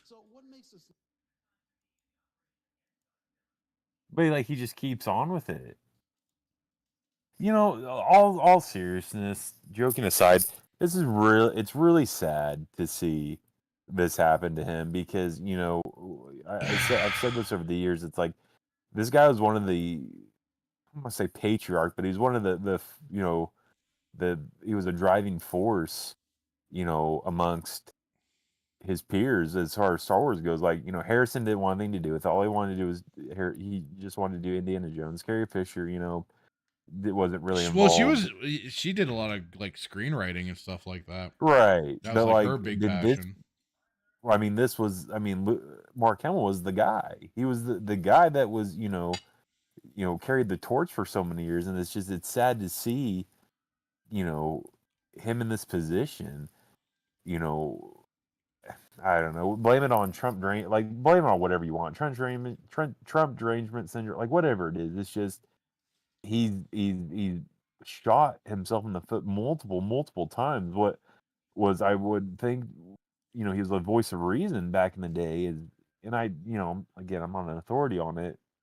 Maybe OG and Tim could be, you know, better to speak on this, but it's just sad. I said this years ago, if there was anybody who could help be a driving force with Star Wars, it was Mark Hamill, because of the working on the movies, knowing George, like there's no one better than him to be able to speak out against the nonsense that's happening. But he's joined the fold. I think he was always part of the fold. Well, you say that now. I don't know, like you kind of had to just like really look at it, and especially the quick ease of the way he slipped into it. It was, I think, to a degree, it was all under the surface. You think we're giving him too much credit that he just like Maybe, but then why? or something, not credit, but yeah, like it was probably always there, and it was just looking for the right catalyst to be the to, as Greg puts it, he is a subhuman walking garbage. And I think he was just waiting for that right thing to turn him into that. Melissa Lord says TDS turned Luke into Jake. It turned him into something. Like I said last week, there was a time when Hamill was at least entertaining on X to follow. And yeah, the TDS hit and it just went full bore retarded. But like it was, I also never looked too deeply into anything he was saying in terms of like politics and stuff like that. So I don't know what else he might, because I was when I was trying to when I was putting together some of the clips for, or when I was cutting out like the segment last week for the whole Shatner and everything, I was looking for certain parts, especially to what OG Star Wars had mentioned in the chat about what he brought up like Mara Jade a couple of times, and I was trying to look for all those segments, and yeah, you find some of that. I like some of the comments during the Last Jedi tour that he did for PR. Yeah, it was there. It was there. And there I think there might have been some stuff I saw from Force Awakens time too. It was just wrong. Okay. Great. As Greg points out, 100% wrong. He was only ever an advocate for himself. His only venue to promote himself happened to be Star Wars. And then later to be him voicing the Joker. I mean, if he's known for two things, it's as Luke Skywalker and him voicing the Joker in the Batman the Animated Series. And that was it. I mean, he's been the one probably scraping the most for relevancy. He's had few bit parts and stuff here and there, but you know, it's never popped off like it did for Harrison. And then there might be some professional jealousy there. Who knows? And I could just be saying too much and looking too much into things, but yeah. Maybe you do give him too much credit, or maybe we do, or I do, but there's a whole thing about him saying, this isn't Luke Skywalker. No, yeah, he was very, very vocal during The Last Jedi.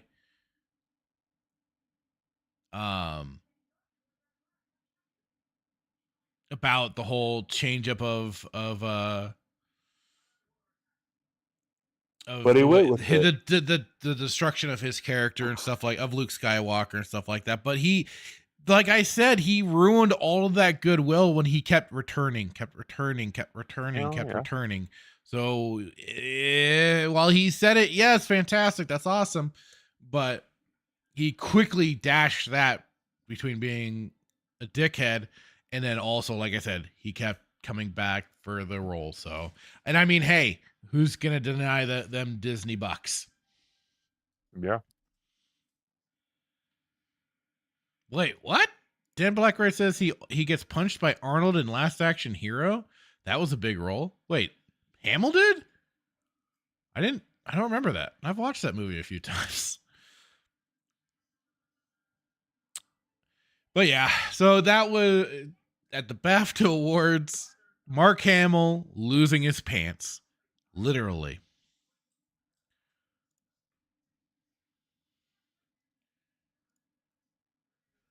Sad but true. All right, let me go back to some of this chat really quick. Let me scroll up. Melissa Lord says he's fucked up and drunk. LOL. A belt is too much of a hindrance. Well, you got to be able to, apparently take your pants off really quickly, even on stage. Dan Blackred had said, time for the Thunderbolts talk. Greg hates everything. It said, if Mark wants to avoid embarrassment, he should cover his face and never speak. In hindsight, Star Wars was ruined the moment he survived the car accident. Oh. Oof. Well, you're staying on brand there, Greg. The backseater says Mark Hamill kind of looks and acts like a homeless man now. He's definitely taken on the appearance of a hobo much more. Like if you go back though, like some old publicity shots, he definitely has the look of a hobo. He looks in definitely disheveled, which is probably why he went into voice acting. He didn't have to really make himself presentable.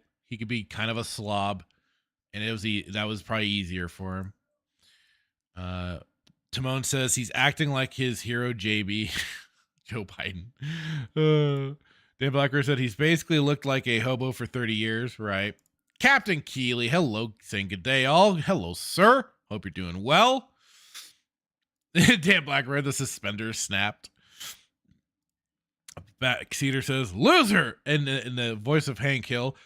I can't do that. I'll just say, loser. You're a loser. You are feeling sorry for yourself. Are you feeling sorry for yourself? Dang it. Nerdy Neo says I can't find the Police Academy meme anywhere. Dang it.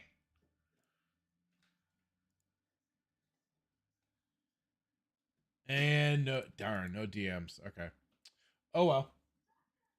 Because if anybody happens to be in the Discord, you can throw it in there too. The backseater says he was also Skips in regular show. Huh. Never watched regular show.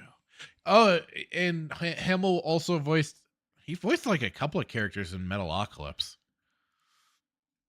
Greg hates everything says nobody really cares who voiced the Joker. Not really. Hey, I liked his portrayal as the Joker. I thought it was good. I enjoyed it. And yeah, Backseater says he was Lord Ozai, Fire Lord Ozai, and crap.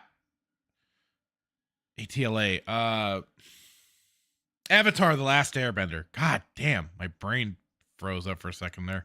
But yeah, he was in Avatar: The Last Airbender as the big bad. Greg hates everything says because he knew that ruining Luke's legacy ruined his own. That's it. Yeah. Backseater says he was also wrong. He's also wrong design. Darth Bane and TCW. Dude. I try not to think about that design in TCW. I hated it. That ugh. Blackroyd says, huh? What'd you hate about it? It was nothing like Darth Bane's actual appearance from lore. And he was made into like a weird samurai ghost dude. You don't like that? I like that. I thought it was great. Stop it. Oh, I think it's fantastic. I know what you're doing, and I don't like it. No, I'm being completely honest with you. Fantastic. You don't like that samurai look? You love Japanese stuff. What are you talking about? Anyway, Dan Blackbird said at the very start as he's walking in talking to Tina Turner. Oh, that's what one of the. Okay, I'm gonna have to look that back.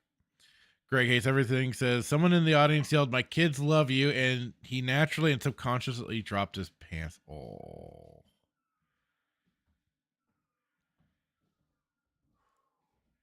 Greg hates everything says, I know who tweeted the Police Academy video on X, but I respect him less than Mark. No help from me. That's fair. That's fair. Melissa Lord 100 Greg, he's extremely selfish. Nerdy Neo says, yeah, when Bane, quote unquote, showed up in Clone Wars, I was like, who the fuck is that? Because it was sure as hell ain't Bane. Damn right. Melissa Lord says, when people in the future look up why Holly Weirdo Land died, there needs to be a picture of Hamill. I mean, he would certainly be maybe part of the footnotes of that. Yeah. He certainly did not help. He might have thrown some fire onto that, or thrown some gasoline onto that fire. Okay. Lord have mercy. Can't believe you didn't like that Bane. Are you, did you? Oh yeah. I thought it embodied the book.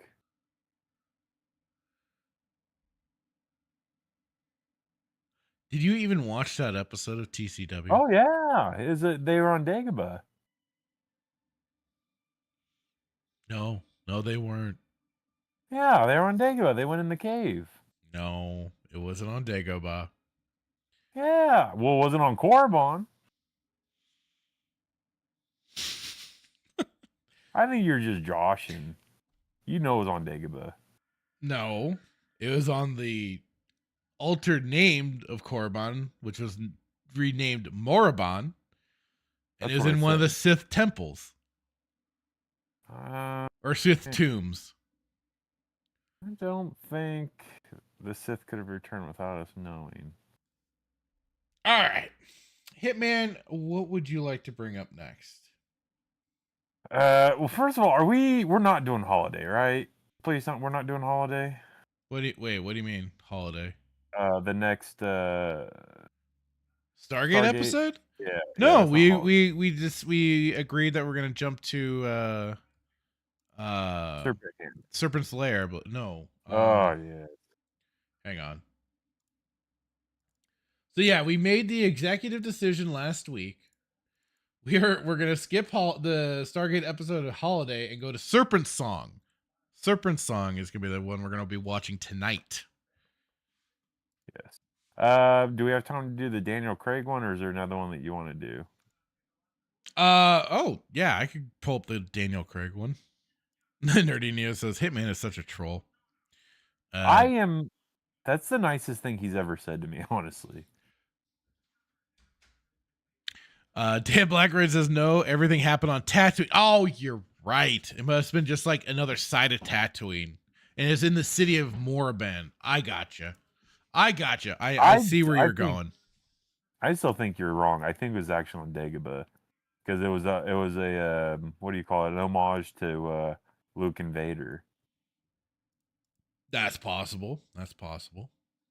No, it wasn't on Morba. It was literally on Dagobah. Anything is possible, sir. You're doing this thing where you're ignoring me, and it's really aggravating. Really aggravating. You do this thing like where you think I'm just trying to press your buttons, and then you're like, anyways, folks. Moving right along.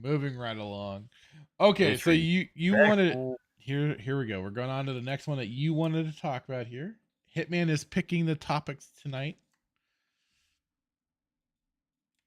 Okay. Except for the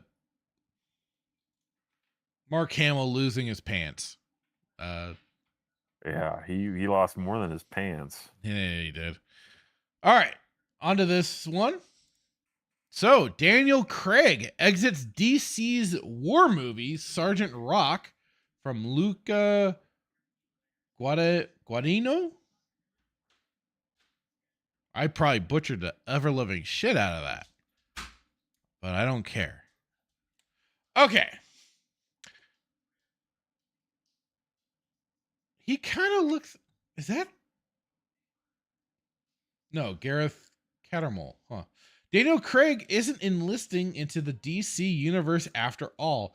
The actor has dropped out of consideration. Oh, consideration for the title role in Sergeant Rock, the DC Comics adaptation for Craig's queer director. They can't just say director, can they? They have to add the queer director, Luca Guadagnino. Okay, I really don't care. I'll just Luca. And screenwriter Justin Kritzky's. If I ever heard a Toydarian last name. That'd be it. I don't know if Keely's still in the chat. News of Craig's possible involvement first broke in November, but a source with knowledge of the project notes that the actor never formally committed to making it. A rep for DC Studios declined to comment. Oh boy. The character who debuted in 1959 isn't a classical superhero. Rather, he's a non-commissioned officer in the U.S. Army who leads his unit Easy Company through European theater of World War II. Though he does eventually become chief of staff for Lex Luthor. How does that happen? Oh, well, I mean, I get, considering how long freaking DC Comics has been going. DC Studios co-chiefs James Gunn and Peter Safran are said to be excited about the film as a straightforward war picture and see it as a chance to demonstrate the wide breadth of content they intend to make under the DC banner. They are already seeking another actor for the title role. Craig's work in Nino's queer. Oh, that. So wait. Oh, the parentheses around the. Okay, so I guess it was some movie called Queer. Won the actor some of the best reviews of his career, though it did not ultimately translate to major nominations for award season. Craig will next appear as Detective Benoit Blanc in Wake Up Dead Man, the third film in writer-director Ryan Johnson's Knives Out mystery films. Oh no. Oh boy. He's also attached to star opposite Charlize Theron and Two for the Money for director Justin Lin in Apple Studios. Luca's prolific run of films will continue this October with the Julia Roberts thriller After the Hunt. He's also attached to direct a new adaptation of American Psycho. Why? With Austin Butler and an adaptation of the gay romance Separate Rooms with Josh O'Connor. I'm sensing a theme here with this director. So I'm guessing the whole queer thing was actually pretty on point. So yeah, I'm not too well up on the whole DC stuff, but they gave us that brief overview. Was there anything more you wanted to add for some of this, or? I just thought it's funny that once again they're losing an actor and stuff. Oh yeah, but it's to be expected. Not that he would have done a good Sergeant. I'm not too familiar with Sergeant Rock, honestly, but yeah, like I said, I'm to show you that. Here's the thing. I was talking to my buddy at work about this. It's like, Marvel, to my knowledge, when they will cast actors that aren't necessarily famous to do roles, right? So an example would be Tom Hiddleston when he wasn't a necessarily famous actor when he got the role of Loki, right? But by having that role, he became very famous, right? And so like DC, yeah, he got elevated, right? So DC has this just, they do this stupid, well, let's get the most expensive actor we can to do these roles. Like Black Adam, they got The Rock, who charged $50 million to do this role, and it was absolute garbage. The Rock is just a terrible actor. He's not good. Like the Rock can make for a entertaining enough wrestler, but an actor he is not. Right. And so they spend all that money on him, and they could have got somebody. First of all, Black Adam might, like, if there's any DC fans out there, they'll know this. And if you're not a DC fan, Black Adam was not black. He was not Samoan. He was a freaking Egyptian, right? So that's first order business. Second order business, the dude can't freaking act, and the third order business is just it was a terrible, terrible movie. Absolutely terrible.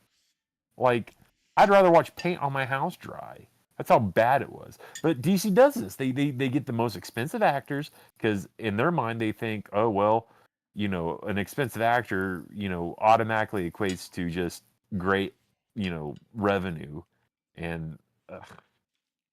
I was never. And the thing with Daniel Craig, like, was he a good James Bond? Yeah, I enjoyed him as James Bond, but I I didn't. don't know. I personally didn't. You didn't? No. Hmm. Interesting. I was all right. Listen, he's no Sean Connery. I mean, if we're No. gonna be honest, like the best James Bond in my opinion. I mean, I would take Roger Moore's run over watching Daniel Craig. Oh, absolutely. I mean, I would agree with you. I'm just saying, like, I think he did a decent role. But, and then the other thing is, like, why DC is doing Sergeant Rock when they could be doing some. I don't know, dude. I don't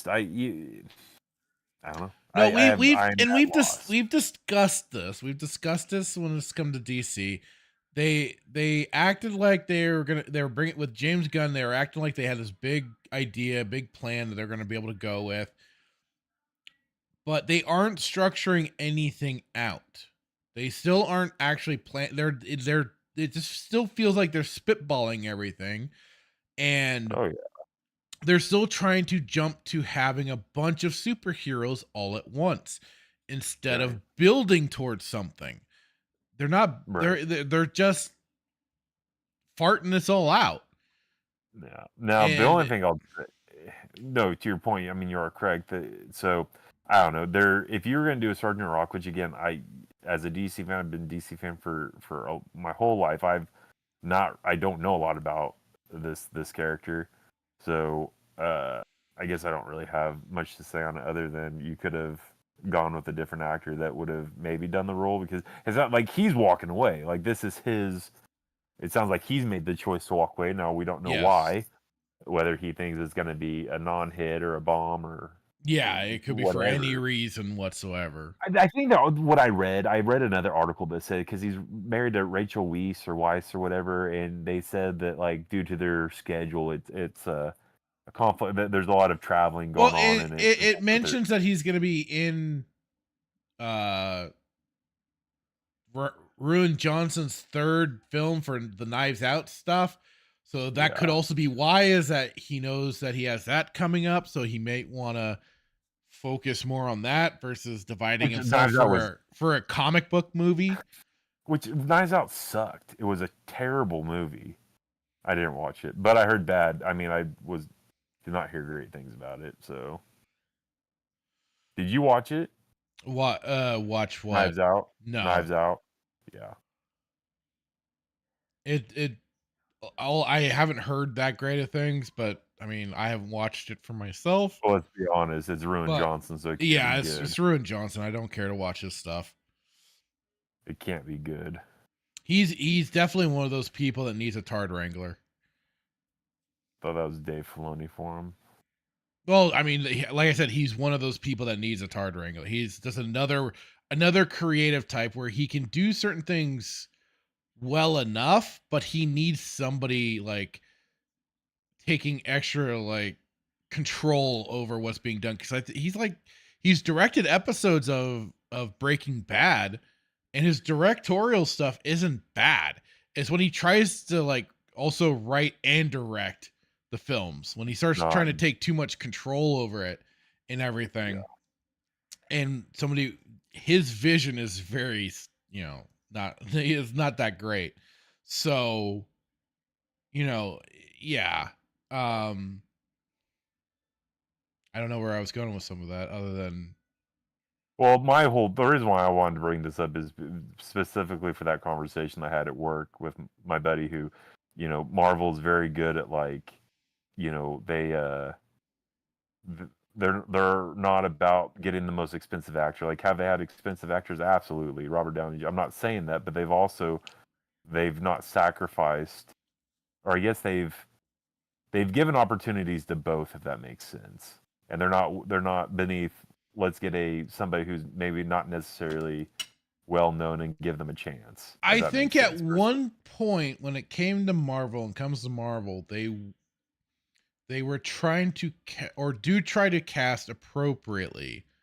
It's just also now they've, because they've gotten so big, they feel like they can do anything and keep succeeding when they can't. Yeah. And like I said, at one point it seemed like they were trying to cast appropriately, except in Thor, they did they race swapped 2 characters. One was made into two Norse gods. One was made into a black man, and another into an Asian man. Heimel? Yeah. And I don't know who the Asian guy replaced. I don't know, but yeah. I do like Idris Elba. I think he's a good actor. He's a good actor, but if you're trying to do comic book adaptations, hold on, you racist. Are you trying to say there wasn't any black people in Norse mythology? Yes. Why don't you go play Assassin's Creed? Oh, you're right. Racist. The much more historically accurate video game series. You're such it was black samurais because they made a game about him. We was samurai and shit. We was Vikings and shit. Uh-huh. Oh God. No, I mean, ultimately, like it is. DC, they're trying their darndest. I don't think they I don't know. See, here's the thing, though, because I do. James Gunn has kind of grown on me in the perspective of this. Prior to James Gunn coming to DC, Warner Brothers was just crap. They weren't producing. It was a nothing burger when it came other to than their movies. animated stuff, probably. But that's the caveat, right? And that's the so you argument, can't right? say Marvel, they did not put they weren't putting out nothing but crap. The certain divisions were done a little better than others. That's all. All right. Well, it should be gone. It should be gone without said that like DC animated is separate than like the live action, because the live action is just trash. We haven't had any good live action movies outside Christopher Nolan's. I've said this multiple times, right? So prior to Gunn coming, there was no vision. Like if James didn't come over, I guarantee you, and I would bet my next 1,000 paychecks that like DC would have gone under. Maybe not necessarily gone under, but like there would be no creative brought to the forefront. I'm not saying James Gunn's the best, but I'm saying like he's at least done something. Right, and he's trying to do something. Yes, but like, and I get. Here's the thing: the bar's not raised very high because DC wasn't doing anything in the first place. So, James Gunn coming, you could say, well, like I get it. Like, there's really nothing to compare it to because they weren't doing anything. But I will say, at least he's trying. He's doing something. Was I a fan of Blue Beetle? Absolutely not. Do I think it was petty that they allowed George Lopez to call Bruce Wayne a fascist? Yeah. I do. And I also think it was impromptu. How to immediately turn off an audience from your movie. Yes. Blue Beetle, wasn't a fan. Black Adam, asinine. I'd rather watch dog water being lapped up by a human than watch that movie. Suicide Squad, terrible. What else have we got? The Snyderverse. I at one point in time defended it. I no longer defend it. I think it's also trash. The more you read comics, the more that you just see that like, yeah, it's just. Anyways, so where I was going with this is I think he is trying, but at the end of the day, pick a different character that you could do a story about that the audience might be. You have to understand, like, there's so many characters within DC. No different than, like, I'm sure Marvel purists would within Marvel. There's so many A, B, C, D, E, F. I mean, there's so many characters. Different levels of the characters and stuff. Tell me, like, you're gonna throw money at a Sergeant Rock? I'm not saying there's not any Sergeant Rock fans. I'm not saying that, but I'm saying, like, for you, why don't you do like a Necron? Why don't you do a Green Lantern? Why don't you retcon Ryan Reynolds' terrible and do a Green Lantern with Necron?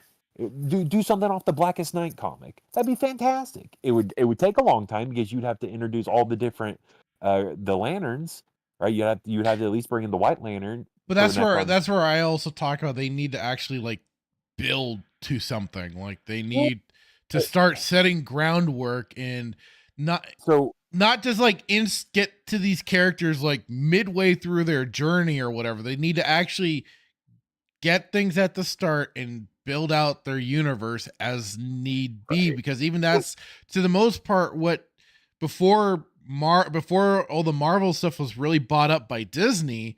I think it was all under Paramount. Right. And that's what they were, doing. They were establishing the Avengers characters that they were needing to build to the point of the whole thing. And so, that's at least they were setting some groundwork, and they were kind of like these first superheroes. Right. And then that's where, yes, absolutely, where then things can broaden out a bit. You bring in extra superheroes with their own, side movies, and maybe start bringing them closer to the main teams and everything. But like, that's what was going at first. That's why they had like their phase 1, phase 2, and then phase 3, which was, I think, the whole Endgame stuff. So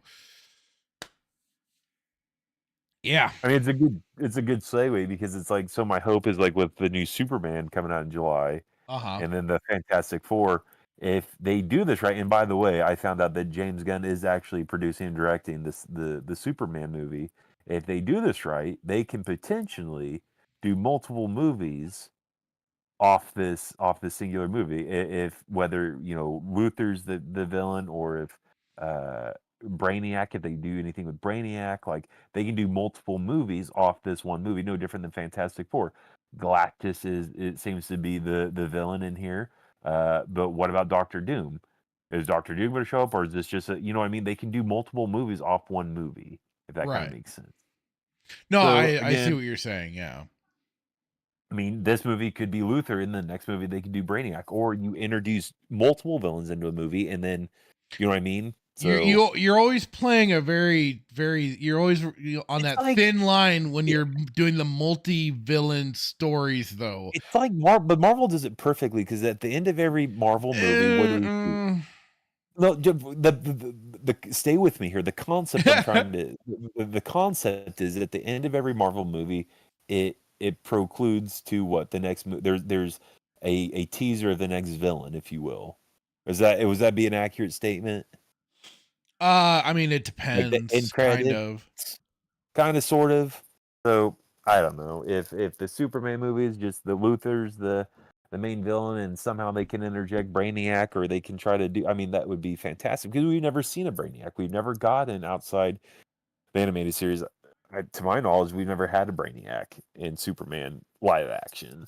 Right. I don't even know if Brainiac was in the I'm sure he's probably in the animated. I just haven't. I'm not a big Superman guy. I think so. But I mean, so I don't know. We'll see. But again, I don't hold a lot of hope, right? And that's because I'm cynical, and it would take a lot of good movies in a row to, I think, restore hope.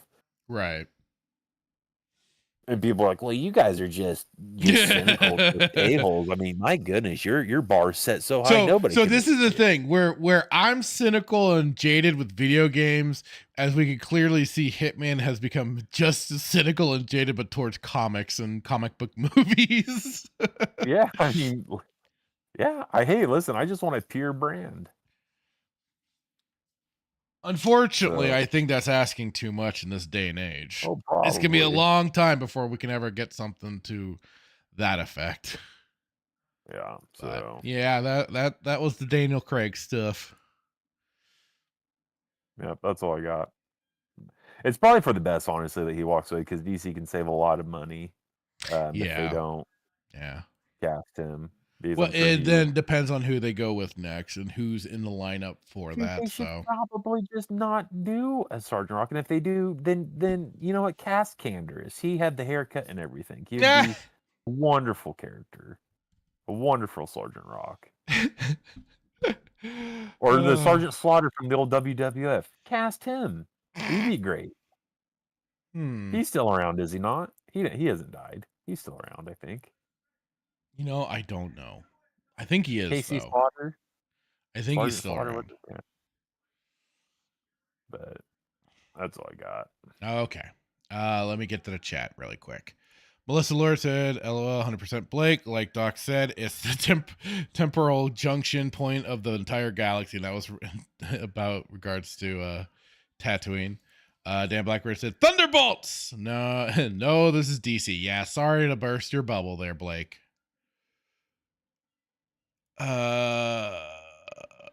Melissa Lord says, OMG, they're doing GA Sergeant Rock movie.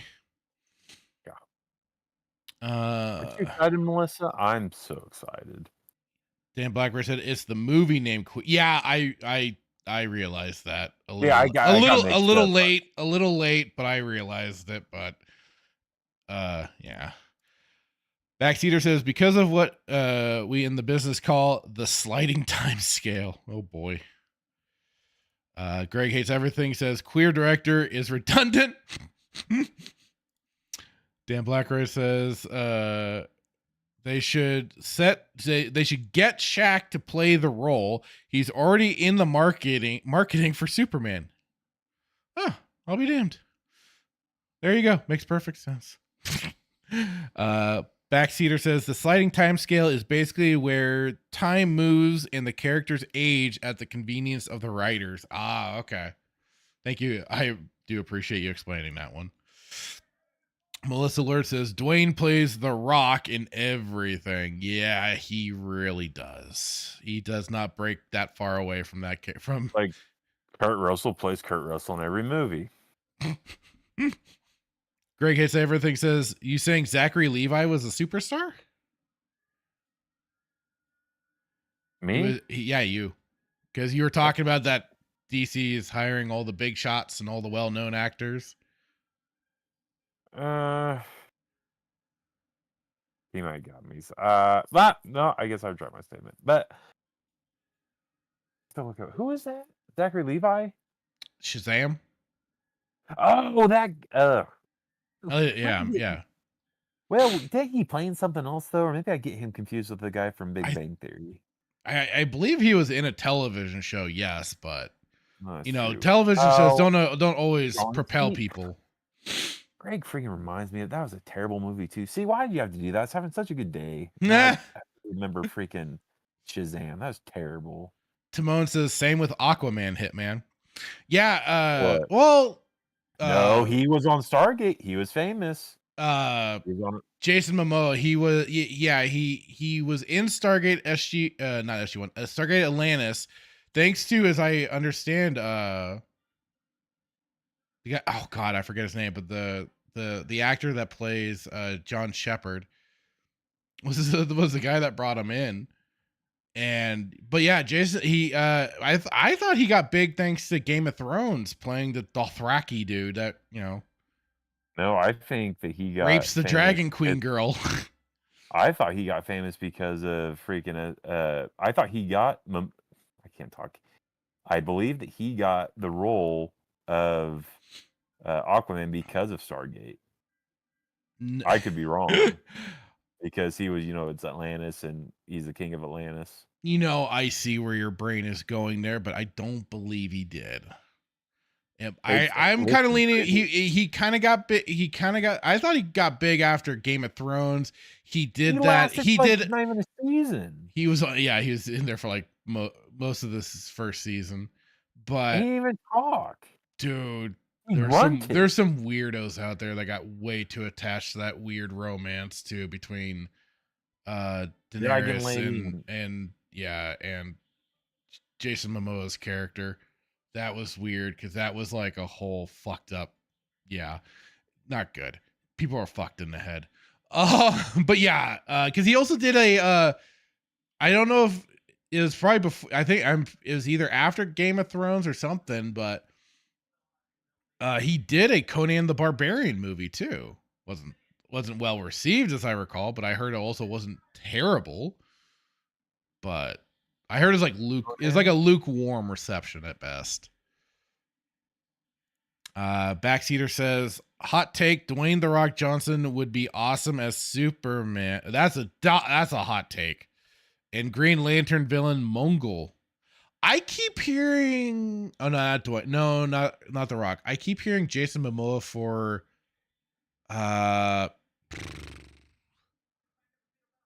Lobo. No. Lobo, yeah. Yeah, and he wants to do it. Dwayne, though, I think he just needs to stay in acting. He can keep being the final boss. He should just stop acting, is what he should do. Well, he should just keep the wrestling. Just stay in the whole wrestling sphere. I think that's much more his fit. He doesn't need to be an actor. Just stay in the wrestling world. I think that's where he's better suited. Or just retire and enjoy life. Stop annoying us with your bad roles. Dan Blackroyd says Craig only had one good Bond movie. People say it was the first one, Casino Royale, which was very much tied to the book. But I just didn't care for it. I really didn't care for that movie of his. Greg Hates Everything says, or Cavill or Momoa were kind of nobodies before their DC runs. Like I said, I'm pretty sure Momoa got his hit because of Game of Thrones. Probably. Again, yes, it was just for one season, but I still stand by. I think SG1 or Stargate Atlantis put him on the. He was a nobody. He was a nothing burger. How dare you? Are you? He wasn't. I feel like you're talking shit about Stargate Atlantis, though, and I don't approve, sir. No. But he definitely wasn't anybody before then. I do think that was his better role. Who was he before Stargate Atlantis? Please just tell me that. Good point. No, I just want to know. No, I don't. Well, that's why I say good point. I don't know. Oh, I'm not trying to talk. I'm just saying. No, I don't know of anything. I don't know of what he did prior to Stargate Atlantis. But then I also haven't looked too deeply into the man's career, so yeah. Backseater says they're throwing shit at the wall and seeing what sticks. Greg says going all the way back, Reeves and Roth weren't stars either. Oh yeah, Roth I hadn't heard about when he was in that Superman movie. Reeves, I always, just because, from him being Superman, I always knew him as that. So I have no point of reference or something like that. So to me, I've always considered him like a star. So yeah, Blackroyd says, remember that terrible launch they did for the DC slate under gun in a tiny room with a dark curtains and no fanfare? The whole operation seems like a throw at the wall and see what sticks mentality, pretty much. Blackroyd says Knives Out was average, but could have overhyped. The sequel, Glass Onion, was nearly unwatchable. Hello, Small Time Republic. How's it going? Saying Gunn, Snyder, and Rian Johnson all need tight guardrails. Yeah. I'll say they need people to really like direct. The directors need directors. They need to be directed in the right direction. Melissa Lord says none of them need to direct any more movies. I'm okay with that. Me too. You know what? Me too. I'm very okay with that. Greg says TV shows are made in the writing room and on the casting couch. Oh no. Directors have fuck all to do with it unless they are the showrunners who run the writing room. Fair point. Like I that's my own ignorance. I haven't known the whole real structure of everything that goes on for this sort of stuff. I'm very much a normie looking in at times. Dan Blackroyd says Marvel struck early enough that the actors they got were either just on the rise or well established, but in the wilderness for a while so they get them cheap to start. Yeah, and I mean, for Robert Downey Jr., he was basically on a comeback tour. He was needing to do everything and anything he could to reimagine himself and get a better image of him out there into the public, because he's known as the druggy actor that completely bombed out. So he needed to revitalize his career. Backseater says Hogan the Grim was made Asian. Was that the character we were talking about earlier? Hang on.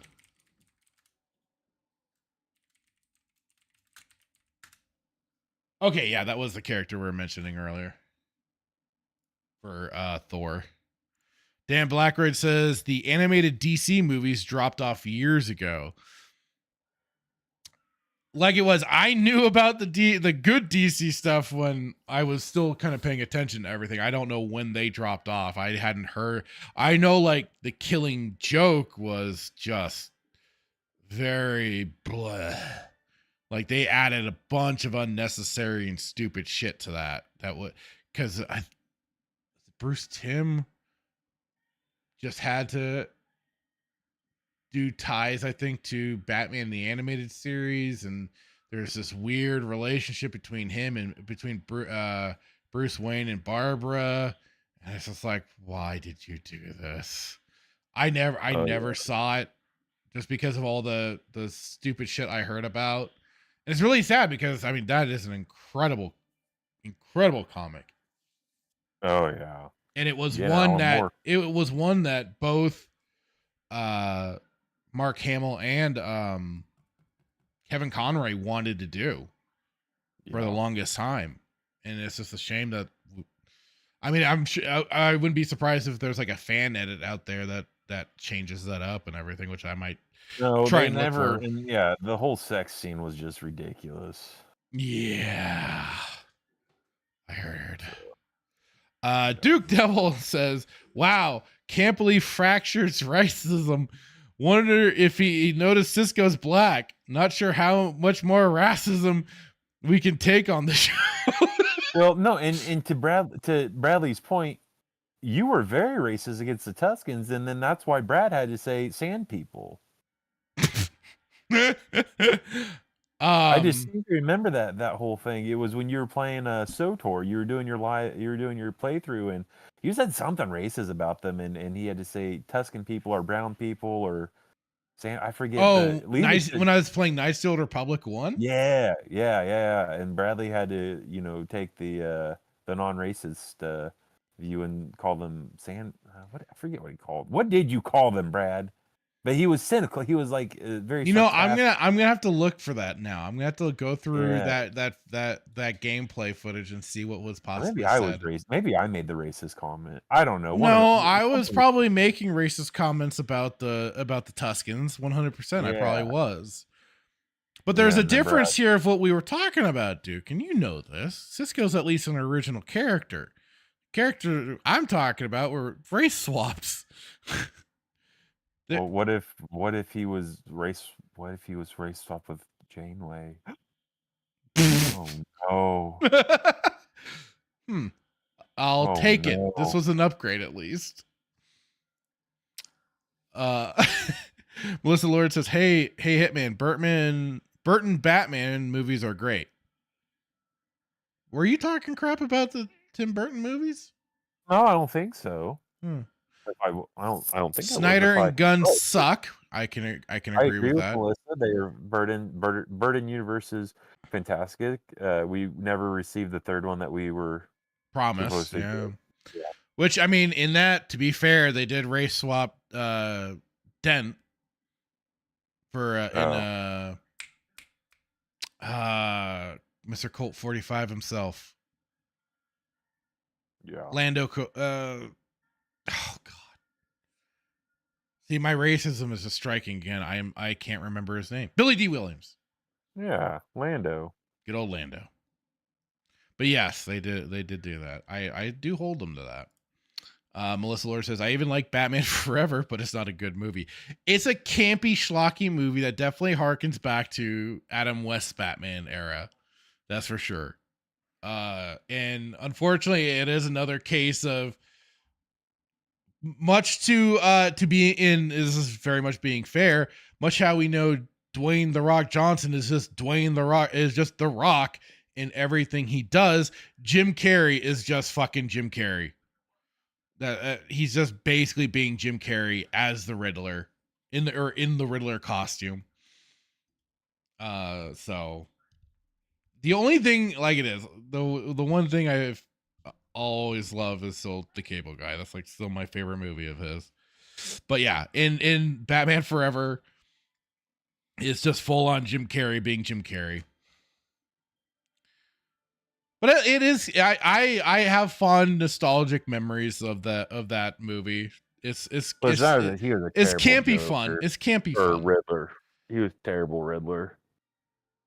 Yeah, I would have been, because I know Robin Williams showed interest in being the Riddler after he was passed up for the Joker.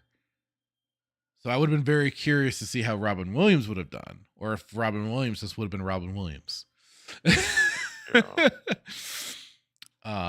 Just because also I know, like, yeah, Robin Williams is another one of those actors that is just, yeah, he knows like a lot of the nerd shit, especially like I remember how the actress in the first Teenage Mutant Ninja Turtles movie was doing a movie with Robin Williams, and he was basically filling her in on all the lore and stuff like that for the Turtles because he had been reading the comics.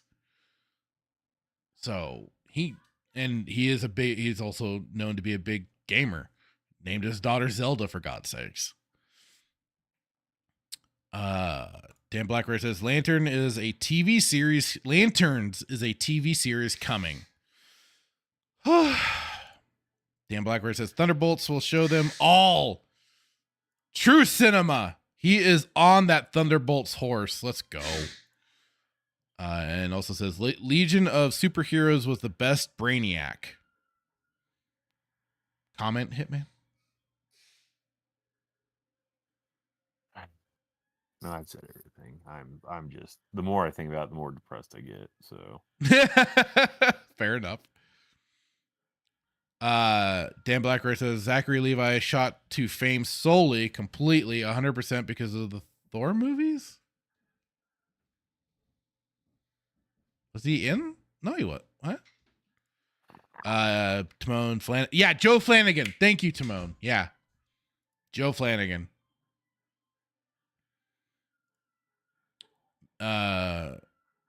Mania's Conan movie was just as bad as The Rock's Hercules.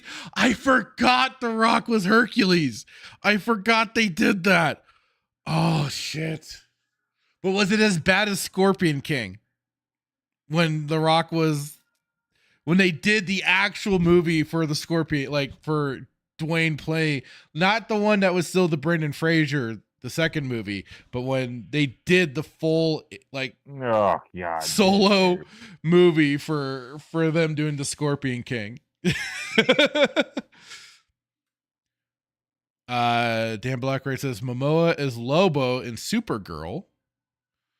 I'm pretty sure that's official casting. Timon says The Rock is good as comic relief. Okay, Momoa's Conan. Yeah, okay. Melissa Lord said more heel Rock on WWE. No more movies. Fast and Furious is dead. Fast and Furious should not have gone on as long as it has. God damn it. No. Fast and Furious will never die because all that matters is family.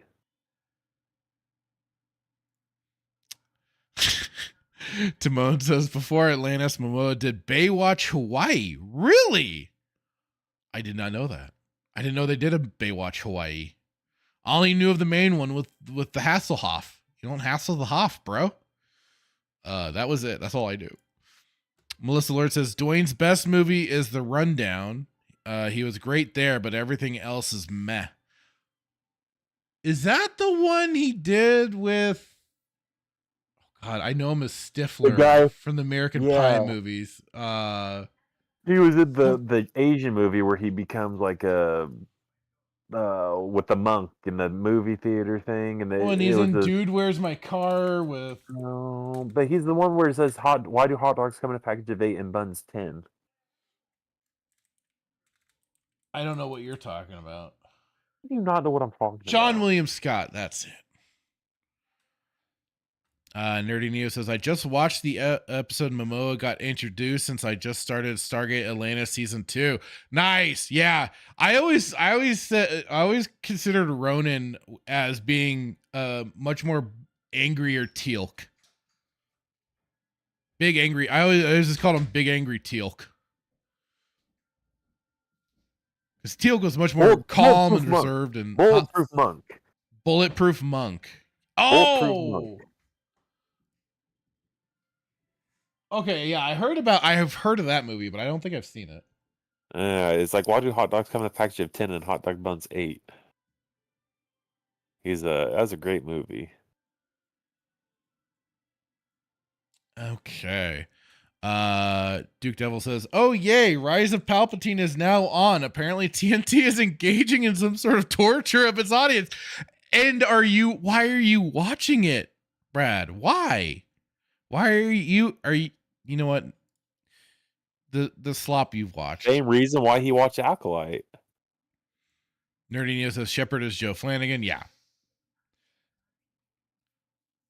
And Shepard is the absolute GOAT. Shepard from NCIS? Nerdy Neo says, thanks. I was just sure. I wasn't sure. And this is what autocorrect suggested. Okay. Hello, Fabian of many interests. Ace Ventura is my favorite, he says. I've looked at those movies a little differently when I went back. The rose-tinted glasses of nostalgia really came off when I watched those. A little bit with The Mask too. Like, it's not bad, but yeah, not my favorites anymore. Because it was definitely guys like Jim Carrey, and then when I watched him, especially in Living Color, and yeah, like Robin Williams and everything, like they were like some of the people that were maybe kind of like the idea of like impersonation and stuff, and mainly like especially like Robin Williams, because I watch so much of his stuff and he's always doing voices. And I, at one point in time, I think I've brought this up before, I did want to kind of try and get into voice acting, but as time went on and I became much more shy and reserved and stuff like that, that idea kind of fell away. But that definitely, like, it was, I loved old Jim Carrey stuff and Robin Williams and everything, and a lot of guys like that. And definitely, so it was kind of a funny thing. It's just like once you start also then reanalyzing everything, like, oh, they're just kind of doing the same thing over and over again, especially Carrey. Timon says Jim Carrey played the Joker, not the Riddler. What? No, he played the Riddler. Wait, I'm confused. He played Riddler. Yeah, he played Riddler in Batman Forever. Timon's trying to mess with us. Stop it. Nerdy Neo says, when did Carrey play Joker? Exactly. And thank you, Neo. He also put Sean William Scott. Yeah. Bulletproof Monk, Dan Aykroyd got that one with Chow Yun Fat. Yeah. Nerdy Neo said, couldn't remember the name of that movie, but I've seen it. I haven't. I know I've heard of it, but I just have not seen it. Because I know for like a short time there, Sean William Scott kind of blew up. And I remember seeing like the commercial. Yeah. 2003 for Rundown and Bulletproof Monk. And I remember seeing those advertised. Blackroyd says Mask still holds up. Really? Melissa thinks Ace Ventura still holds up. I'll have to maybe reanalyze things. Cause I don't know, like out of context, I remember a friend like doing some of the bits from Ace Ventura. I laughed my ass off, but that might have been just because the guy is funny. And he was a good friend of mine. But like out of context, I was laughing in context of the movie, it just didn't hit the same. Like I was, and I even went and I apologized to my mom. I was like, I'm sorry I made you watch these. How dare you? It's true, I did. How dare you? Timon says that wasn't the Riddler. That was the Joker. Call whatever you like.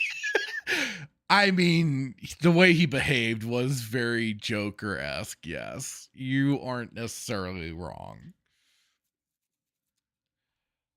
All right. I think Johnny Depp could have been a really good Riddler or Mad Hatter. Wait, say that again? I think Johnny Depp could be a really good Riddler or Mad Hatter. Huh. I guess. What are you hunting about? He'd be fantastic. What do you mean, huh? I just don't watch too much of Johnny Depp's stuff, and I'm just not a big fan of his. Yeah, have you not seen Captain Jack Sparrow? I did not like the Pirates of the Caribbean movies very much. Are you from here? What do you mean? Am I from here? You from this country? Are you an alien? Are you never? What do you mean you don't like his pirate movies? He embodies everything that's a pirate. Yes, congratulations. He did a very good job playing that role. I just did not care for those movies. You're just a racist. Yes, I am. You don't like sand people. You don't like Ewoks. And I don't like communists.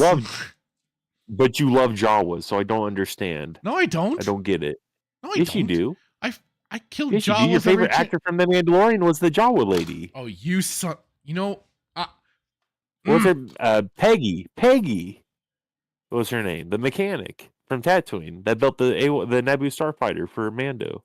You know what? This isn't I can't leave the same way I can on the weekend pregame because of the way we have this set up. This isn't fair. Good show. Well, I'm just saying. Listen, not my words, yours.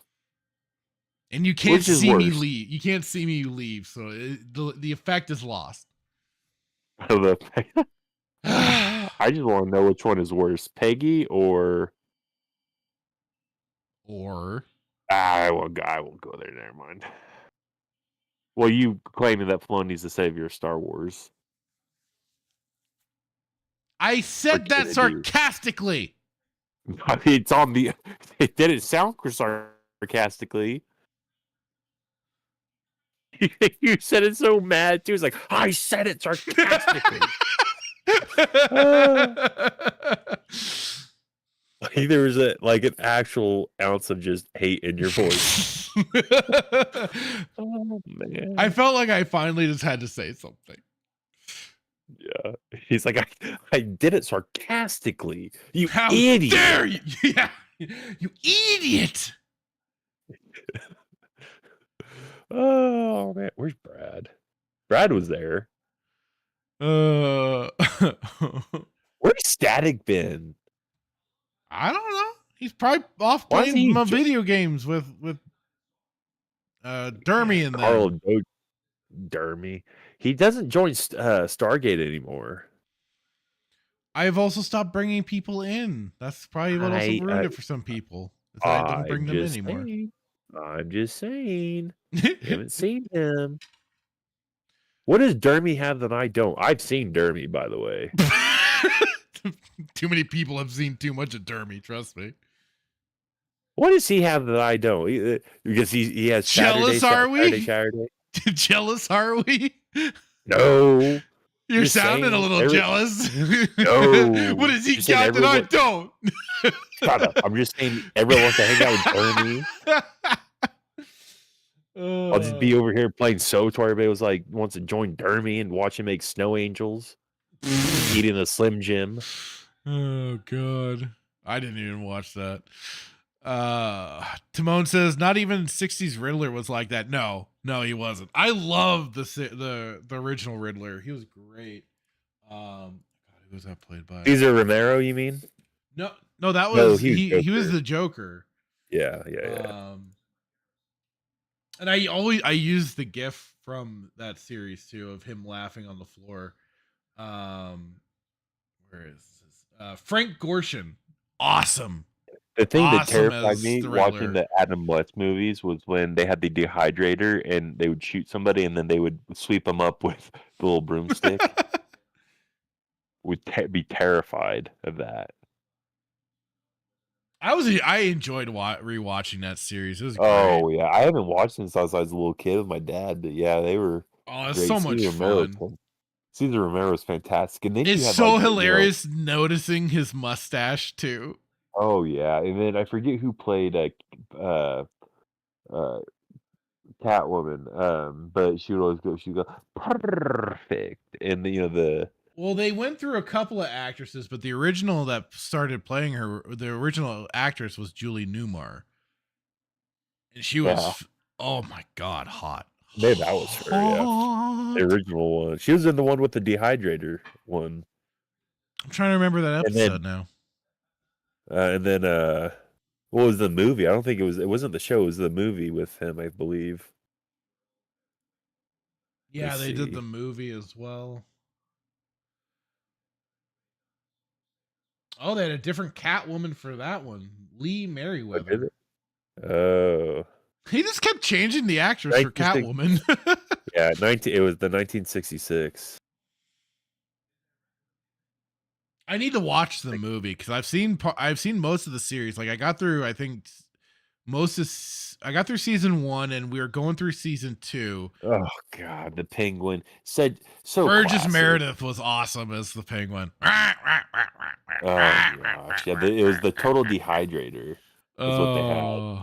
So fantastic, so fantastic. We should do, like, for, I don't know, one of our anniversary shows. We should watch that. I don't think it's that long of a movie either. Well, so here's kind of the thing. I haven't been exactly public with this idea, and I've just kind of was thinking, I've been kind of spitballing around with what I was going to be doing. But in April, around a certain time, we'll see what happens. I was going to be thinking of the idea of doing a birthday stream for the big 4-0, because I'll be turning 40 this year. Oh. So I was thinking, and depending on when I set my time off and everything, I've been spitballing ideas for what to do, and I knew because I was gonna probably schedule the week part of my week off, or 2 weeks off. One of the days would be I'd do a stream on my actual birthday, and I was thinking of doing kind of not a 24-hour stream, but I was considering the idea of doing almost like a full day sort of thing. You want to be Adam the Renaissance Man, the 26-hour. I'm not, dude. I am not. He can keep that by all freaking means. I am not capable of staying up 24 hours. I know that. 26 hours, whatever. No, yeah, it's the 26. Dude, I have fallen asleep on stream when I was playing Sea of Thieves with Static, Paul Hadoken, and Shaka Zulu. I fell asleep on stream. And I made a clip of it too. That's what I should put in the intro one of these days, is me falling asleep on stream. Should, because everybody thought you doing it. But no, I was thinking of kind of doing like a full day stream sort of thing, or at least certainly a long, certainly probably to the effect of when I did the last run of Knights of the Old Republic 2, a big 8-hour, that was 8 hours almost. So something to that effect. But yeah, that might be kind of a fun idea to watch. What was it you said you were to watch? The original Batman, the 1966 one. Maybe pick out a few episodes to throw on and have some fun and watch. You know, this would be terrible. What if we did a poll to see if everybody wanted you to do a 26-hour stream? Oh, they would absolutely vote yes, and I'm not doing that because of that very reason. Because you know they would. Because I know it'd be voted unanimously yes. That's funny.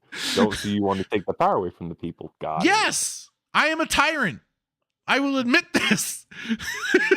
That's messed up. The power belongs to the people. Not under my regime, damn it. The people are retarded. Except for you in the chat. You're beautiful people. You're wonderful people. The people that are watching right now, you are awesome. You are great. But I do not trust you. I do not trust you with these decisions. You say that it's a backhanded compliment because these are the people that will be deciding. Oh man, I know Static has about 32 different Twitter accounts, so that's 30 votes right there. But yeah, Brad would probably love to just form up some type of legal document for you to sign. Probably, he'd probably have something. Well, you need to secure the dates, so I can go on holiday too. I'll be putting that in, and I'll let you know what days I pick. Because I've been kind of like racking my brain. I'm like, what do I want to do? And I've thought about being really self-deprecating and everything just to have fun with it. And also, because I know people have made fun of that J.I. Agib guy putting together Legos, and he's a grown man. I was gonna do freshly 40-year-old puts together Back to the Future DeLorean set because I have been thinking of getting it. Have you seen that? I thought you were gonna. Yeah, I saw. I thought you were gonna DeLorean Lego set. I'm like, ooh. Yeah. I thought you were going to say 40-year-old man plays Fortnite, but I was like, okay, that's not too outside the realm. No, that's not outside the realms. But still sad. No. Yeah. But yeah, I was doing something like that, and like I would have like a live camera on my hands, putting it together on my desk and everything. But yeah, I've been kind of in like doing like switching between like just like some maybe going over some stuff, chatting, asking questions or answering questions, and then like switching over to gaming and doing a bunch of different stuff throughout the day. What did Adam do for 26 hours? He played games. He played different games, and then in between he would kind of chat with the chat and whatnot. So he did a bunch of different stuff. That's for the birds. He was mostly playing. He was like playing different stuff, and like it was. I jumped in and I was chatting with him for a while. Yeah. So I'm good. I'm good being up 24 hours. That's okay. You can do that. I can't. No way. I don't want your title. I have stayed up for 56 hours and it is not fun. Oof. That is, yeah, no, fuck. No, that. Mine was 52 hours.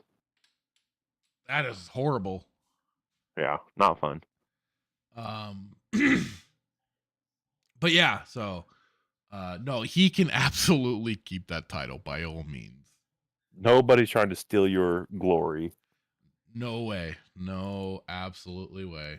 So yeah, let me get I'll do a 26-hour stream, but I'll sleep for most of that. Oh god. I'll pull you. I'll start playing the game and then just fall asleep. Yep. Melissa Lord has said, In Living Color is still the best comedy sketch show ever.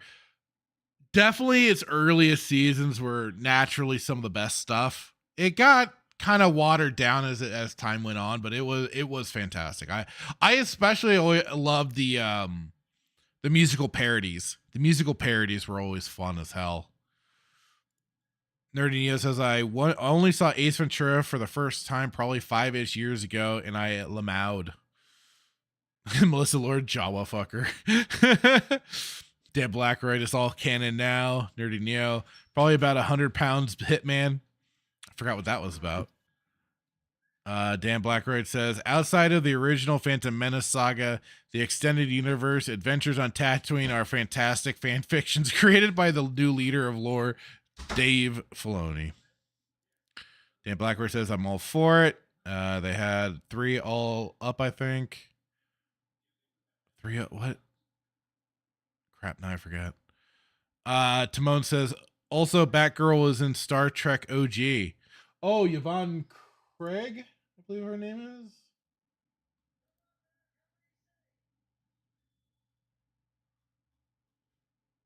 Yeah, Yvonne Craig. Hot. Eartha Kitt was also great. I was just getting to her time as Catwoman. And I did, because I remember watching a lot of the reruns as a kid, but it was much more fun actually getting to watch it all the way through and everything. And I'll have to get back to it. Timo says my 4.0 40 is in March. Nice. Dan Blackroyd says, do a 40-hour stream. Dude, no. The beginning of the end. I always joked that 30 was the beginning of the end. I was like, now it's all downhill from here. Melissa Lord says, I turn 25 every year, like a vampire. I'm out. I'm not 45.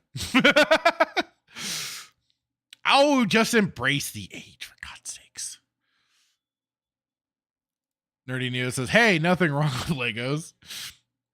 Nerdy Neo says 100 pounds was what Dermy has that Hitman doesn't. Oh, gotcha. Okay, so yeah, he's got 100 pounds on it. No, he's got 200 pounds on Hitman. Hitman's a string bean. I mean that in the best way possible. Like, you lost a lot of weight after I first met you. So Dermy is probably like 200 pounds heavier than Hitman. It's Dermy. He's a huge bitch. Dan Blackray says 3 Catwoman actresses all up, I think. Really? Was it 3? So yeah, Julie Newmar, Eartha Kitt, and then I forgot who I named for the movie. So that must be it. Melissa Lord, Julie Newmar was the best. I agree. I think she was fantastic. And I don't know how that could be topped, but I guess I'll see once I do get through more Eartha Kitt stuff. But okay, so Hitman, are you still on a time limit? You didn't mention anything before the stream, so yeah, a little bit. So okay, yeah, less than about 7:30. Okay. So I think it is now time. Let me get the links and say a big thank you to everyone that has been watching us tonight. It's been a blast. I forgot to get to what I wanted to last week. Doesn't matter. It's all good in the hood. But yeah, we will be starting our Stargate SG-1 watch. We are going to be watching, what was it? Serpent Song. And of course we do that over on, we'll be cutting the feed for here on YouTube and be mainly watching probably on X, Kick, and Rumble. God, that was weird to say. So you can head on over to those places if you want to continue to watch along with us for Stargate Watch. Otherwise, I do want to say just a big thank you to everybody here. I know at some point we hit about 15 viewers, which is freaking awesome. Always great to have you all here watching along. We had some new faces in the chat that I hadn't seen before. Even better.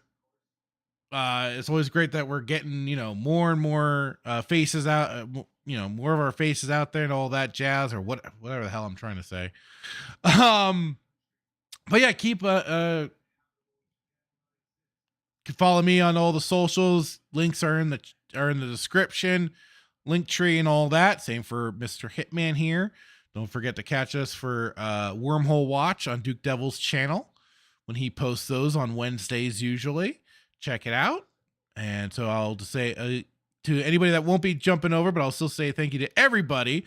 Dan Blackroyd, Melissa Lord, Nerdy Neo, Meteor Advocate Timon,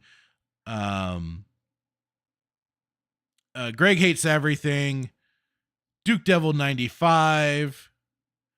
where are some of the new faces too? The backseater, Let's Plays and Commentary. Thanks for finding the channel, watching and everything. Small Time Republic.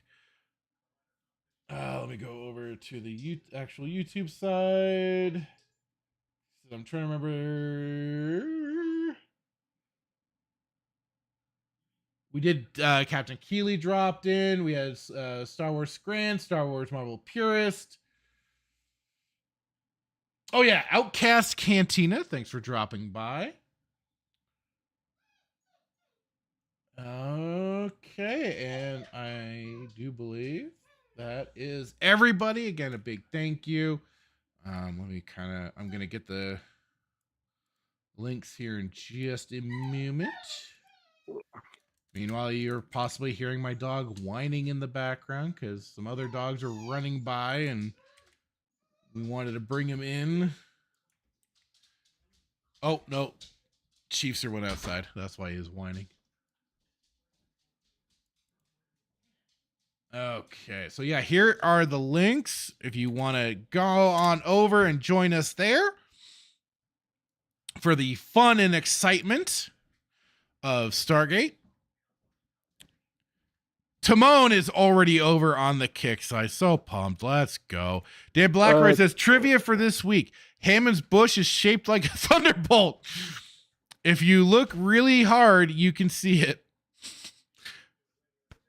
Blake, you're freaking awesome for that. I love that. That's great.